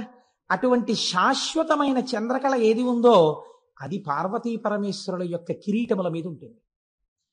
ఇప్పుడు ఈ కాలాన్ని మీరు దేని పెట్టి కొలుస్తున్నారో, ఈ కాలమంతా ఆయన కిరీటం మీద ఒక ఆభరణం అయి ఉంది. కాలం ఆయనకి ఆభరణము, మీరు కాలమునకు వశులు. ఎంత తేడా వచ్చింది చూడండి. కాలమునకు వశులైన మిమ్మల్ని కాలాతీతుల్ని చేసి తనతో సమానమైన వాడిగా చేసుకోగలడు. ఇది శశిశేఖరః. అసలు నిజమైన తాత్వికమైన అర్థం అది. ఎవరు ఆయన పాదములు పట్టుకుంటున్నారో అటువంటి వాడికి జ్ఞానం ఇచ్చి కాలాతీతుణ్ణి చేసి మళ్ళీ పుట్టవలసిన అవసరం లేకుండా ఇదే చిట్ట చివరి మరణము. ఎందుకని? ఇక మళ్ళీ మరణం లేదు, ఎందుకంటే పుట్టుక లేదు. కాబట్టి ఈ స్థితికి పెంచగలడు. కాలము ఆభరణముగా ఉన్నవాడని చెప్పడానికే చంద్రరేఖని పొంది ఉంటాడు. మోక్షం ఇయ్యగలిగిన వాడని చెప్పడమే చంద్రరేఖని ధరించి ఉండడం. ఇదే శశిశేఖరః. అసలు తాత్వికమైన రహస్యం అది, శశిశేఖరః అన్న మాటకి. సరే, కానీ మనం అంటాం సోమనాథలింగము అన్న విషయాన్ని ప్రస్తావన చేస్తాం. కానీ ఇది కూడా పరమ సత్యం, లేకపోతే జ్యోతిర్లింగం రాదుగా. మీరు చూడండి, మళ్ళీ ఇక్కడ ఒక చిత్రమైన మాట ఉందండి. శివ సంబంధమైన విషయాల్లో కొన్ని ఆశ్చర్యకరమైన మాటలు ఉంటాయి. మీరు కంచిలో ఉండేటటువంటి లింగం దగ్గరికి వెళ్ళి ఇది జ్యోతిర్లింగము అని మీరు అన్నారనుకోండి, శాస్త్రం అంగీకరించద్దు. దాన్ని ఏమంటారంటే అష్టమూర్తుల యందు అది ఒక లింగము, పృథివీ లింగము అని పిలుస్తారు. పంచభూత లింగాల్లో అదొకటి. అలాగే కాళహస్తి వెడితే అది వాయులింగం, అది జ్యోతిర్లింగం కాదు. అలాగే మీరు జంబుకేశ్వరం వెడితే జలలింగం, అది జ్యోతిర్లింగం కాదు. కానీ మీరు కొన్ని లింగాలు ఉన్నాయి, వాటిని జ్యోతిర్లింగములని పిలుస్తారు. చాలా జాగ్రత్తగా మీరు పట్టుకునే ప్రయత్నం చేయండి. శశిశేఖరః అన్న దాని తత్వంలోంచి జ్యోతిర్లింగం అని పిలిచినప్పుడు మీరు ఒక స్తోత్రం చదువుతుంటారు సాధారణంగా. మీకు అందరికీ నోటికి వచ్చారు సౌరాష్ట్రే సోమనాథంచ శ్రీశైలే మల్లికార్జునం ఉజ్జయిన్యాం మహాకాళం ఓంకారం అమలేశ్వరం అని ఆ శ్లోకం అంతా చెప్పి ఆ చిట్ట చివర మనం ఆ మాట చెప్తుంటాం ఏతాని ద్వాదశ లింగాని అని సాయం ప్రాతర్పటేన్నర అంటాం. ఇది ద్వాదశ జ్యోతిర్లింగ స్తోత్రము అని పిలుస్తాం. ఈ 12 మీరు జ్యోతిర్లింగములు అని పిలుస్తున్నారు కదండి. జ్యోతిర్లింగము అని పిలిచినప్పుడు లింగము జ్యోతి, ఈ 12 చోట్ల ఏముండాలి? న్యాయంగా దీపం ఉండాలి, జ్యోతి ఉండాలి. కానీ మీరు సౌరాష్ట్రం వెళ్ళారనుకోండి, సోమనాథ క్షేత్రానికి వెళ్ళారనుకోండి, అక్కడ మీకు దీపం కనపడుతోందా, శివలింగం కనపడుతోందా? శివలింగమే కనపడుతోంది. శ్రీశైలే మల్లికార్జునం, మీరు శ్రీశైలం వెళ్ళారనుకోండి, శ్రీశైలంలో మల్లికార్జున లింగం కనపడుతోందా, జ్యోతి కనపడుతోందా? లింగమే కనపడుతోంది. మరి మీరు ఈ 12 జ్యోతిర్లింగాలు అనడానికి, ఈ 12 జ్యోతిర్లింగాలంటే మిగిలిన కంచి ఇలాంటి చోట ఉన్న లింగాలు వీటికన్నా తేడాగా ఏమైనా ఉన్నాయా? మరి వాటిని జ్యోతిర్లింగాలను మీరు ఎందుకన్నారు? ఈ 12 ఎందుకు జ్యోతిర్లింగాలు అంటారు? ఏమైనా కారణం ఉందా అలా ఎందుకు పిలుస్తారు? అంటే దీన్ని రుద్రానికి ఉన్నటువంటి ప్రార్థన గజ్జె ఎందుకు చెప్పారు.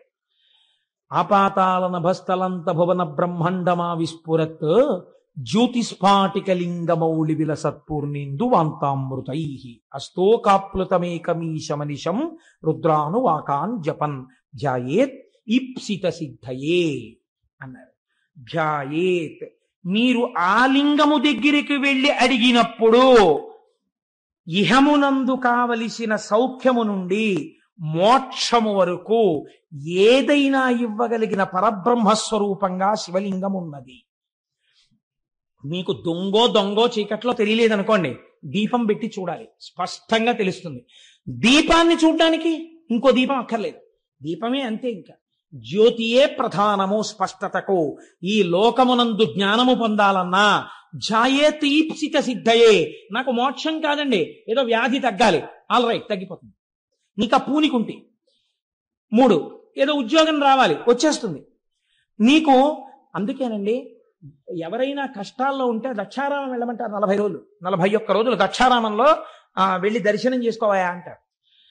దక్షారామం భోగక్షేత్రం, అది ఎటువంటి భోగాన్నైనా ఇచ్చేస్తుంది మనిషికి, ఎటువంటి కోరికైనా తీర్చేస్తుంది. కాబట్టి జ్యోతిర్లింగము అంటే జాయేత ఈప్సిత సిద్ధయే. మీరు వెళ్ళి అలా చూసిన దాన్ని మళ్ళీ ఇక్కడ స్మరించి కూర్చున్నారనుకోండి, ఇది ప్రధానం. జాయేత్, చూసి కూర్చుని మళ్ళీ ఇక్కడ ఒక్కసారి స్మరిస్తే ఈప్సిత సిద్ధయే, మీ కోరిక తీరుతుంది. వేదం మీకు అభయం ఇచ్చింది కాబట్టి కోరిక తీర్చడం దగ్గర నుంచి మోక్షం ఇవ్వడం వరకు చెయ్యగలిగినటువంటి శివలింగములే ఉన్నాయో అవి జ్యోతిర్లింగములు.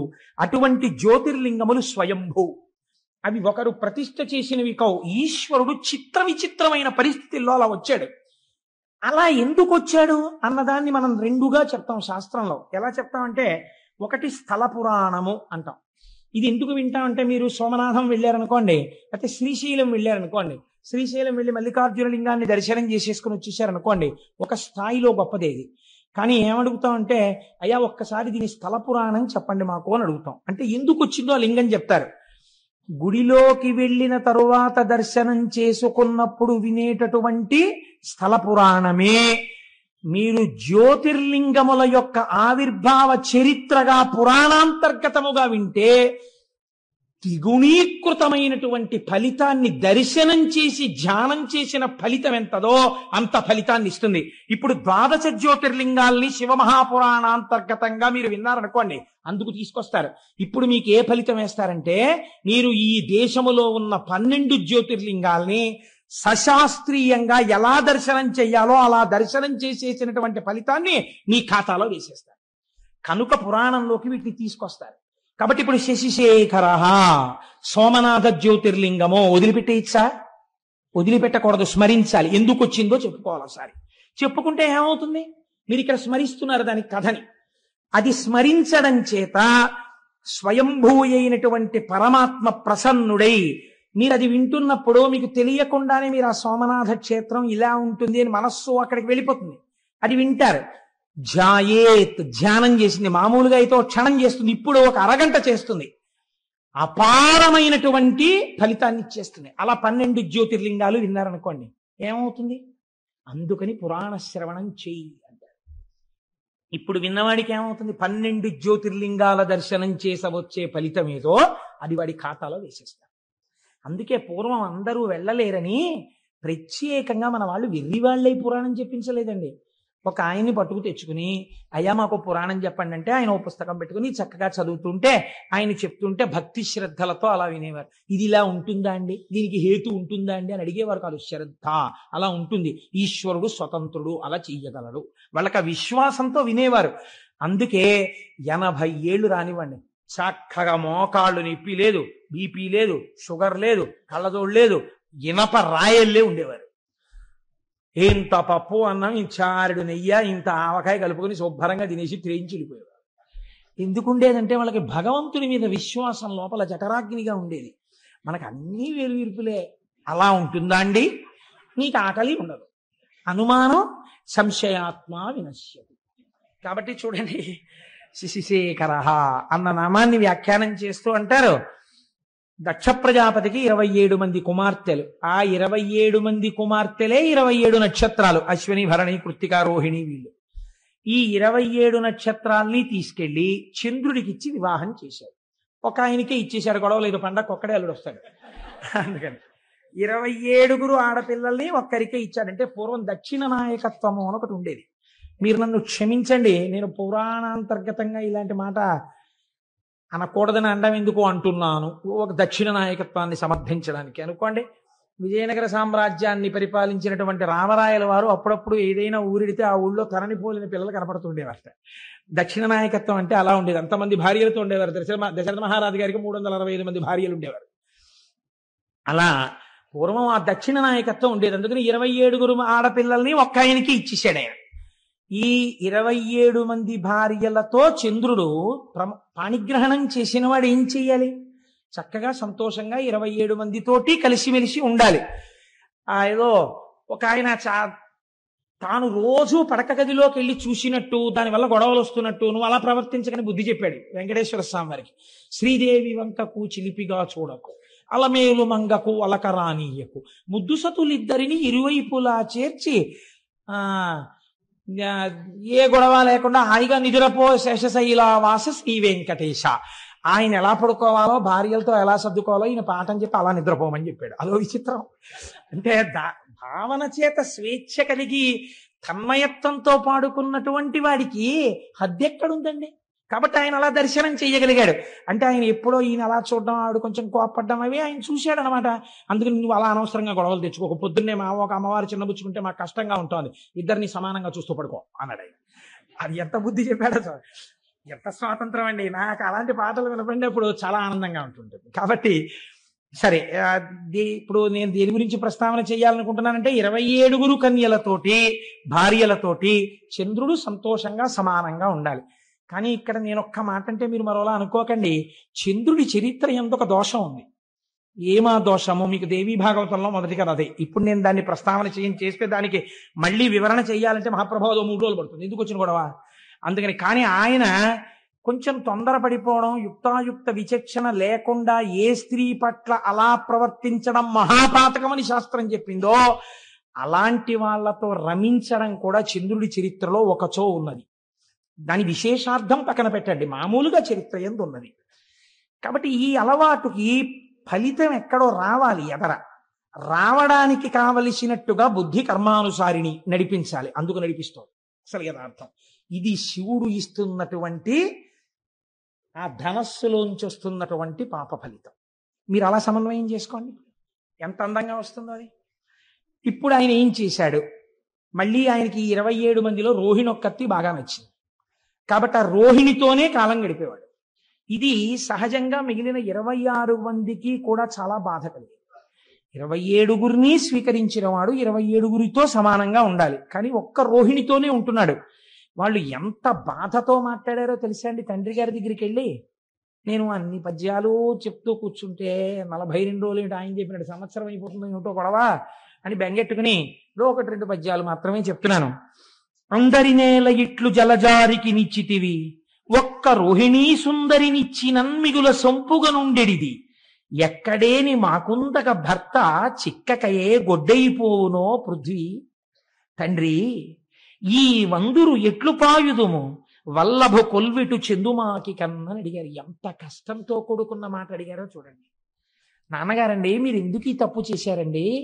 మా 27 మందిలో ఒకవేళ రోహిణియే అందగత్తేమో, రోహిణిని ఒక్కదాన్ని చంద్రుడికిచ్చి అంత చందమామ లాంటి మొగుడు రావాలంటారు కదా, చందమామ లాంటి మొగుణ్ణి పొందడానికి మేము అర్హులం కావేమో, అంత అందగత్తెలం కాదేమో, అందుకేనేమో రోహిణి మీద ఉన్న ప్రీతి మా మీద లేదు. అంత అందమైన కూతురుతో పాటు అందం లేని మమ్మల్ని కూడా ఎందుకు ఇచ్చారు నాన్నగారు? కన్యాదానంలో మీ బాధ్యత అయిపోతుందని ఇచ్చారా? మాకు తగిన భర్తలు, మేము ఎంత పనికి మాలిన వాళ్ళమైనా మాకు తగిన భర్తలు పృథివిలో ఉండరా? గొడ్డుపోయిందా నాన్నగారు లోకం? ఎవరిని తెచ్చి మాకు పెళ్లి చేస్తే మేము సంతోషించకపోదు అండి.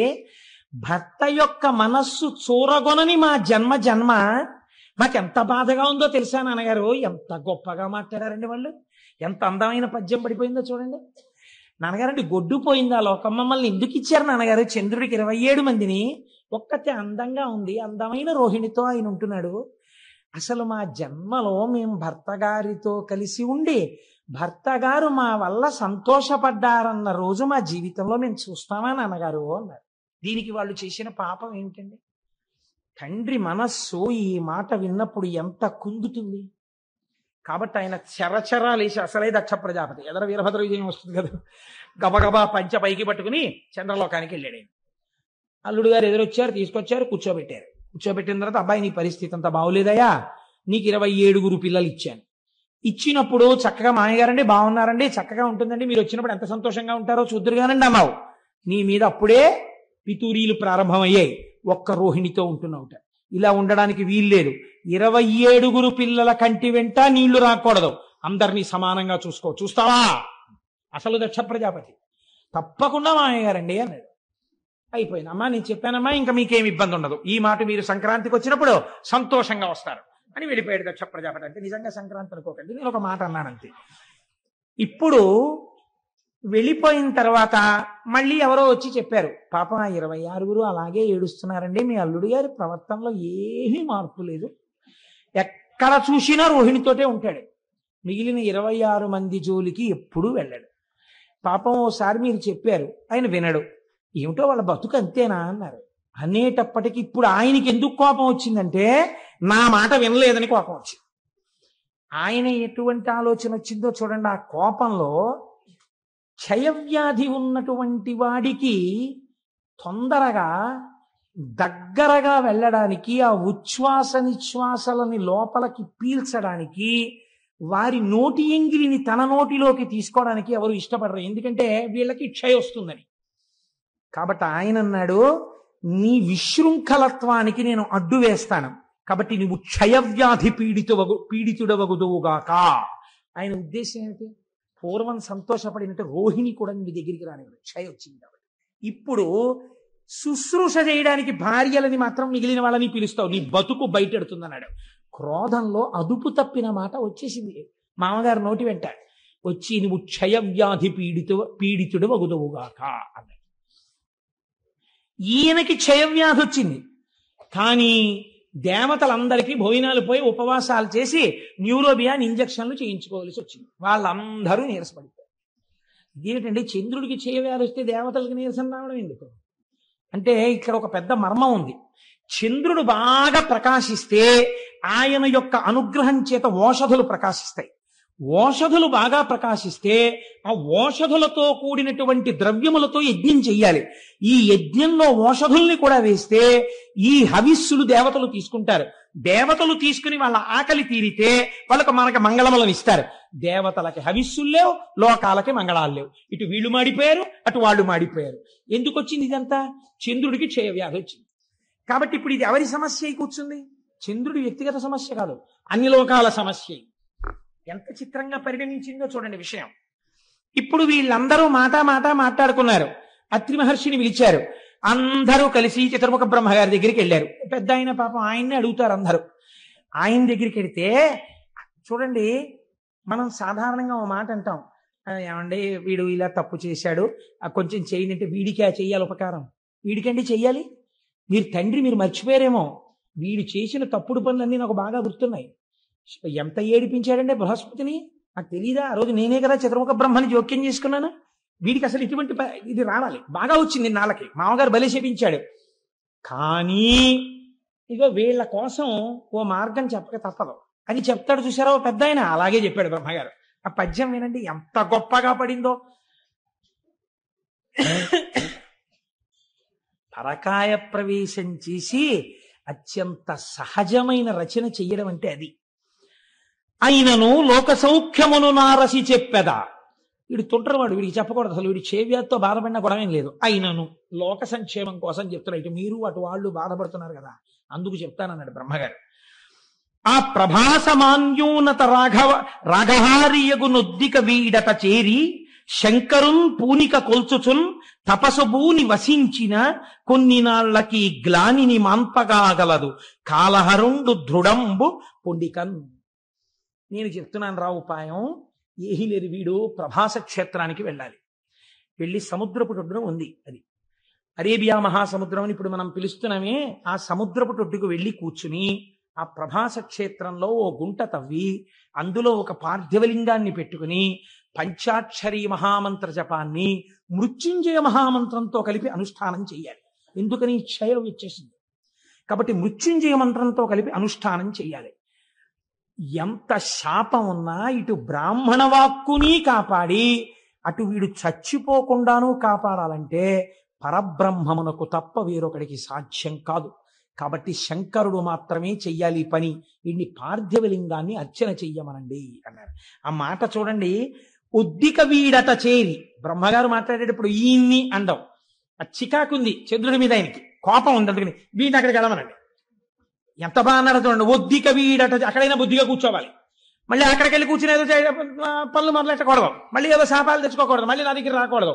ఉద్దిక అక్కడ కూర్చుని శివుడి గురించి ఆరాధన చేయమనండి, పోమనండి అక్కడికి. అలాగేనండి బాబాయ్ అన్నాడు ఇప్పుడు అని. ఇప్పుడు బయలుదేరి ప్రభాస క్షేత్రం చేశాడు. ఏం చేస్తాడు? చేసిన పాపం అనుభవించాలి, వచ్చింది శిక్ష. కాబట్టి ఇప్పుడు అక్కడ కూర్చుని పంచాక్షరి మహామంత్రాన్ని మృత్యుంజయ మహామంత్రంతో అనుసంధానం చేశాడు. ఇది ప్రసన్నుడు అంటే ఎవడు వ్యాధినిచ్చాడో వాడే శివాశర వ్యాయాతవతయానో రుద్రమృడయా రక్షించాలి. ఇప్పుడు వెళ్ళి కూర్చుని జపం మొదలెట్టాడు. కొన్ని కోట్ల జపం అయిపోయిన తరువాత చంద్రోద్భాసిత శేఖరే స్మరహరే గంగాధరే శంకరే సర్పైర్భూషిత కంఠకర్ణ వివరే నేత్రోద్ధవైశ్వానరే దంతిత్వకృత సుందరాంబరధరే త్రైలోక్య సారే హరే మోక్షార్థం కురు చిత్త వృత్తి మమలాం అంతైస్తు కింకర్మభిః అంటారు శంకరాచార్యుల వారు. అటువంటి స్వరూపంతో భగవానుడు శంకరుడు ప్రత్యక్షమయ్యాడు. స ఉమ పార్వతీ సహితుడై ప్రత్యక్షమయ్యాడు. క్షయవ్యాధితో శుష్కించిపోయి ఉన్నాడు చంద్రుడు. ఏం నాయనా ఏమిటి నీ అభీష్టం అని అడిగాడు. అయ్యా నాకు క్షయవ్యాధి తగ్గిపోవాలండి అన్నాడు. ఇప్పుడు నీ క్షయవ్యాధి పోతుంది అని పరమాత్మ అనగలరు అంటే ఎవరి మాట పోయింది? దక్ష ప్రజాపతి మాట పోయింది. అంటే నే శాపం పెట్టేవాడిని, నువ్వు రక్షించేవాడివా అంటాడు. కాబట్టి ఇప్పుడు ఇద్దరిని దృష్టిలో పెట్టుకోవాలి. అటు పెద్ద ఆయన మాట నిలబడిపోవాలి, ఇటు పిల్లాన్ని రక్షించాలి. ఇంత తప్పు చేసి ఉన్నవాడైనా తన పాదములు పట్టుకుంటే బుద్ధిని కూడా సంస్కరించాలి. అందుకే ఆ తర్వాత చంద్రుడు 27 భార్యలతో సమానంగా లేడన్నటువంటిది లేదని చెప్పడానికి ఉదాహరణే చంద్రమానంలో మీరు చెప్తున్న తిథులు కదండి. అయితే చంద్రమానంలో ఎలా జరుగుతున్నాయి తిథులన్నీ? చంద్రుడు కూడుతున్నాడు కదా నక్షత్రాలతోటి. కాబట్టి ఇప్పుడు బుద్ధిని మార్చాడు. అదే కదండి, మరి అందుకేగా రుద్రశబ్దం వాడారు మీరు. ధర్మం వైపుకు మారుస్తాడు బుద్ధిని అనే కదా మీరు రుద్రశబ్దం వాడారు. కాబట్టి ఇప్పుడు ఏం చేశాడు? బుద్ధిని ముందు మార్చి అటు పెద్ద ఆయన మాట నిలబెట్టాలి దక్ష ప్రజాపతి. కాబట్టి అన్నాడు, నీకు క్షయ ఉంటుంది కానీ 15 రోజులు క్షీణిస్తావు, 15 రోజులు వృద్ధి పొందుతుంటావు. కాబట్టి ఇంకా క్షయ పూర్తిగా లేదు కాబట్టి నశించిపోవు, ఎప్పుడూ హాయిగా ఉంటావు. సరికదా పిల్లాడా? ఎప్పుడైనా ఎవరైనా నీ పాత కథలు తలుచుకోకుండా నువ్వు పూర్తిగా ఇప్పుడు గొప్పవాడివయ్యావు, నీ చరిత్రే మారిపోయింది, నువ్వు సద్బుద్ధున్నవాడివి, నా చేత అనుగ్రహింపబడిన వాడివని తెలుసుకోవడానికి, నాతో కలిపి నీ దర్శనం చెయ్యడానికి నా పేరే నీతో కలుపుకుంటాను, చంద్రశేఖర అని పిలిపించుకుంటానని ఆ చంద్రుణ్ణి చేసి నెత్తిన పెట్టుకున్నాడు. ఏమి ఔదార్యమూర్తి అండి పరమాత్మ. ఇది ఆయన కారుణ్యం అంటే. నీకేమిటి బెంగ? కాలమునకు వశుడు కాని వాడను నేను, నా నెత్తి మీద నిన్ను పెట్టుకున్నాను రా. చతుర్ముఖ బ్రహ్మగారు అన్నాడు, వీడును పోయి ఒద్దికను అన్నారు. ఆయన అన్నారు, తప్ప అందరూ చేస్తారులే నాన్న, చేసావు, నీ బుద్ధి మార్చుకో. నీ బుద్ధి మారింది, ఇప్పుడు నిన్ను నెత్తి మీద పెట్టుకుంటాను. ఇప్పుడు మీకు ఇది విని ఏమైంది? శశిశేఖర, తప్పులు జరిగిన వాటికి వేళ్లు విరవకండి. ఇంత కారుణ్యమూర్తి అయిన శంకరుడి పాదాలు పట్టుకున్న వాడికి ఒక్కసారి పట్టుకుంటానని పూనికతో నిలబడితే మిమ్మల్ని కూడా నెత్తి మీద పెట్టుకోవడానికి ఆయన సిద్ధంగా ఉన్నాడు కదండి. అందుకని శశిశేఖర, అందుకని నెత్తి మీద చంద్రుణ్ణి పెట్టుకున్నవాడా అని ఈయన్ని పిలవలసి వచ్చింది. ఆయన క్షయవ్యాధి పోయింది, చాంద్రమానం వచ్చింది. ఇప్పుడు ఈ చంద్రుడు పార్వతీదేవికి గొప్ప భక్తుడయ్యాడు. అందుకే మనుశ్చంద్ర కుబేరశ్చాలోపాముద్రాచ మన్మద అగస్తీరగ్ని సూర్యశ్చ ఇంద్రస్కంధస్తథైవచ అని క్రోధభట్టారకో దేవ్యా ద్వాదశామి ఉపాసకా 12 మంది అమ్మవారి మహాభక్తులలో ఈయన కూడా ఒకడయ్యాడు. అయితే ఇక్కడ ఒక చిత్రం జరిగింది. శంకరుణ్ణి చూసి అన్నారు, స్వామి చాలా బాగుందండి, మీరు నెత్తి మీద చంద్రుణ్ణి పెట్టుకున్నారు, శశిశేఖర అన్న నామం మీకు వచ్చింది, అంతవరకు మేము ఒప్పుకున్నాం. అదే సోమనాథలింగం. స ఉమానాథుడు ఒక అర్థం. అంటే పార్వతీదేవి పక్కన ఉన్నటువంటి కారుణ్యమూర్తి, సశక్తిపరుడు కాదు. సోముడు అంటే చంద్రుడు. సోముడు ప్రార్థన చేశాడు, నన్ను ఇంత అనుగ్రహించిన నీవు ఉత్తరోత్తర ఎవరొచ్చినా రక్షించడానికి ఇక్కడే వెలియవలసినది అన్నాడు. జ్యోతిర్లింగమయ్యాడు. అందుకే అది స్వయంభూలింగాలలో, జ్యోతిర్లింగాలలో మొట్టమొదటి లింగం.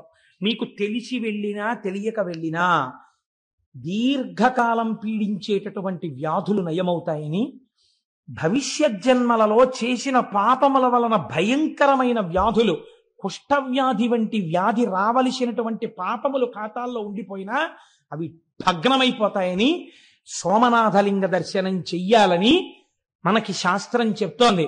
మమ్మల్ని అనుగ్రహించి గోపాలకృష్ణ గారు తీసుకెళ్లబోతున్నారు సోమనాథలింగ దర్శనానికి ఏప్రిల్లో. కనుక ఒకరన్నారు, అయ్యా ఇక్కడ వరకు బాగుందండి, చాలా బాగుంది, సోమనాథలింగ దర్శనం చెయ్యవలసిందే.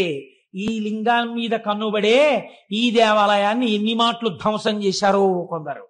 ధ్వంసం చేస్తే మహానుభావుడు, ఉక్కు మనిషి అనిపించుకున్నటువంటి భారతదేశపు ఉప ప్రధాని చేసినటువంటి సర్దార్ వల్లభభాయ్ పటేల్ గారు, ఆయన ఆధ్వర్యంలో ఒక కమిటీ ఏర్పడి సోమనాథ దేవాలయాన్ని పునర్నిర్మాణం చేసి అత్యద్భుతమైన దేవాలయంగా రూపుదిద్దారు ఇప్పుడు. కాబట్టి ఈ చంద్రశేఖరుణ్ణి దర్శనం చేసిన మాట యథార్థం అయితే, అయ్యవారు ఇక్కడ చంద్రుణ్ణి పెట్టుకున్నాడు అనుకోండి, చాలా బాగుంది స్వామి, ఇక్కడ నువ్వు చంద్రుణ్ణి పెట్టుకున్నావు అనేసి మీరు వెళ్ళిపోగలరండి ఇంటికి. మా స్వామి పరమాచార్య స్వామి ఒక మాట చెప్పారు. ఆయన అన్నారు ఒక రోజున, ఆయన నాకు ప్రాణం అండి మహానుభావుడు, అలా వెళ్ళిపోతూ ఎక్కడో కూర్చునేవారు, ఏదో గుర్తొచ్చేది, ఆకాశంలో చంద్రుణ్ణి చూస్తే నవ్వు నవ్వేవారు. నవ్వు నవ్వి ఆయన అన్నారు, మౌళౌ గంగా శశాంకౌ కరచరణతలే శీతలాంగా భుజాంగా వామే భాగే దయార్ద్రా హిమగిరి దుహిత చందనం సర్వగాత్రే యుద్ధం శీతం ప్రభూతం కనక సభానాథ సోఢుం క్వశక్తి చిత్తే నిర్వేదతస్తే యది భవతి నతే నిత్యవాసో మదీయే అన్నారు. ఈశ్వర, మాకు కొంచెం ఆశ్చర్యంగా ఉంటుందండి, మొన్ననే కదా పుష్యమాసం వెళ్ళిపోయింది.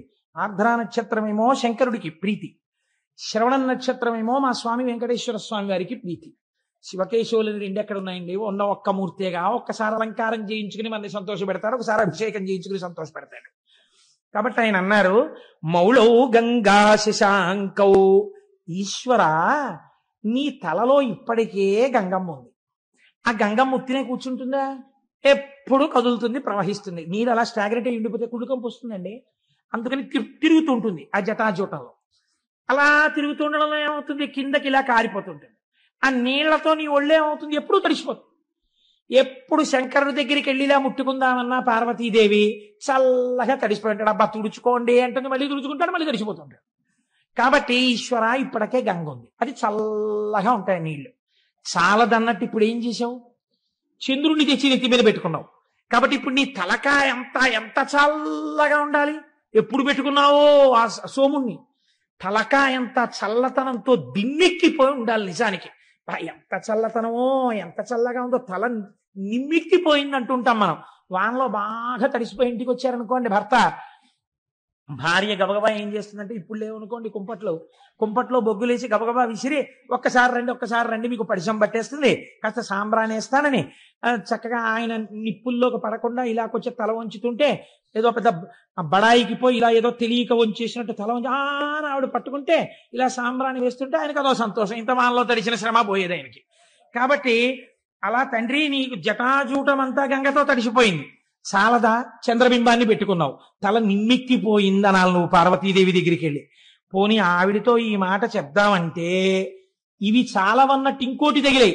పోనీ తలొక్కటేనండి నిమ్ముకుపోయినట్టుంటుందంటే శీతలాంగా భుజాంగా, పావులు ఒంటికి కుండలీకృత కుండలేశ్వర కుండలం వృషవాహనం నరదాది మునీశ్వర స్తుత వైభవం భువనేశ్వరం.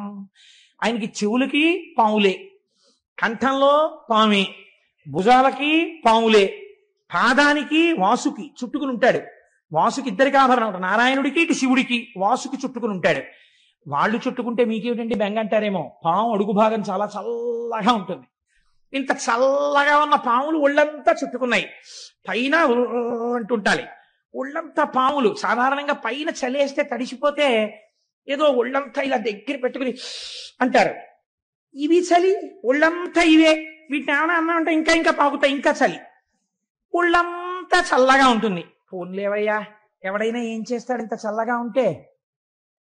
మరోలా అనుకోకండి, మర్యాదకి చెప్తున్నాను. ఉత్తర క్షణంలో ఉష్ణాన్ని పొందాలంటే వెళ్ళి భార్యను ఆలింగనం చేసుకోవాలి, కాస్త వెచ్చటి సుఖాన్ని పొందాననుకోవాలి.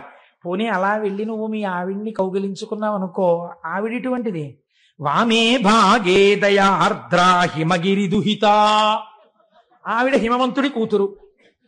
పైగా ఆవిడెప్పుడు ఎలా ఉంటుంది, దయార్ద్ర, దయతో తడిసిపోయి బిడ్డల్ని ఎలా రక్షిద్దాం అని పరమ దయతో తడిసిపోయి ఆవిడ ఉంటుంది. పైగా హిమవంతుడి కూతురు కాబట్టి చల్లని తల్లి. అమ్మలగన్నయమ్మ ముగురమ్మల మూలపుటమ్మ, చాలా పెద్దమ్మ, చల్లని అమ్మ. చల్లని తల్లి అంటాం కదా, ఇది చల్లని తల్లి. దృశాద్రాఘీయస్యాదర దళిత నీలోత్పల రుచాదవీయం సందీనం స్నపయ కృపయా మమ పిశివే అంటారు శంకరాచార్యుల వారు. అలా అపారమైన దయ కళ్ళల్లోంచి కురిపించేస్తుంటుంది. ఒళ్ళేమో హిమవంతుడి కూతురు కాబట్టి తండ్రి గారి పోలికలు వచ్చాయి పిల్లకి. పిల్ల చల్లగా ఉంటుంది, ఎప్పుడు వెళ్ళి కొంచెం వెచ్చగా ఉంటుందేమో అని కౌగలించుకొని ఎడం పక్కన ఎట్టుకుంటే ఇంకొంచెం చలొచ్చింది. పోన్లేవయ్యా, కుడివైపు ఏమైనా కొంచెం తగ్గుతుందేమో అనుకుంటే భక్తులందరూ వచ్చి చందనం సర్వగాత్రే, కాస్త చలిమంటేసిన వాడు ధూపం వేసిన వాడు తక్కువ, స్వామికి చందనం రాయాలండి బొట్టెట్టాలండి అని చందనం రాశారు. అబ్బా ఎంత చలయ్యా స్వామి నీకు, ఎంత వణికిపోవాలి నువ్వు, గడగడగడగడగడగడ. పోనీ ఇక్కడతో ఊరుకున్నావా? ఇద్దం శీతం ప్రభూతం కనక సభానాథ సోఢుంక శక్తి. అందరూ పుష్యమాసంలో హేమంత ఋతువులో బయటికి రావడానికి కూడా ఇష్టపడక చలేసేస్తోందని దుప్పట్లు కప్పుకుని ముసుగెట్టుకు పడుకుంటే నీ నెత్తి మీద ధారాపాత్ర పెట్టి చాలదన్నట్టు సన్నటి ధార ఇలా ఉనికిపోతూ, పోని చక్కగా ఏదో మా స్వామి శ్రీమన్నారాయణుల్లా చక్కగా నీకేమైనా సుప్రభాతం చెప్పి చామంతి పూల దండలేసి నీకు చక్క ధూపం వేసి పొద్దున్నే బాలభోగం అని ఏమైనా వేడిగా కట్టు పొంగల్ చక్ర పొంగల్ తీసుకొచ్చి పెడతారా? నీకు అభిషేకాలు మొదలెడతారు పొద్దున్నే. పాపం నీకు పూజ ఎప్పుడు, నీకు అలంకారం ఇప్పుడు 11 అయ్యాక. తెల్లారకట వీళ్ళందరికీ మాత్రం స్వెట్టర్లు వేసుకుంటారు, మంకీ క్యాప్లు పెట్టుకుంటారు, గుళ్ళోకి వస్తారు. వీళ్ళు మాత్రం తలకో చెంబు నీళ్లు పట్టుకొచ్చి నీ మీద పోసేస్తుంటారు. అయ్యయ్యో ఈశ్వరా, ఎంత చలయ్యా నీకు పరమాత్మ. సోఢుంక శక్తి, ఇంత చల్లగా ఉందే నీ పరిస్థితి, ఎలా తట్టుకుంటున్నావయ్యా వణకకుండా అని వెంటనే అన్నారు. నాకు అర్థమైంది ఎందుకు నీకు శక్తి వచ్చిందో తెలుసా? చిత్తే నిర్వేదతస్తే యది భవతి నతే నిత్యవాసో మదీయే. ఎప్పుడు ఆశలతో కోరికలతో ఏడుస్తూ దుఃఖంతో అటు పరిగెడుతూ ఇటు పరిగెడుతూ వేడెక్కిపోయిన నా హృదయంలో కూర్చుని ఈ వేడి తగిలి ఇంత చల్లతనానికి సరిపోలేదు, అందుకే ఇంత చల్లవన్నీ పెట్టుకున్నాం అన్నారు. ఎంతటి కారుణ్యమూర్తివయ్యా. శశిశేఖర చంద్రశేఖరుడిగా కూడా ఇక్కడ కూర్చోవడం వల్ల ఇంత చల్లతనం నీకు సరిపోలా, వేడిక్కిపోయావు మా చిత్తముల యందుండేటటువంటి సెగకి.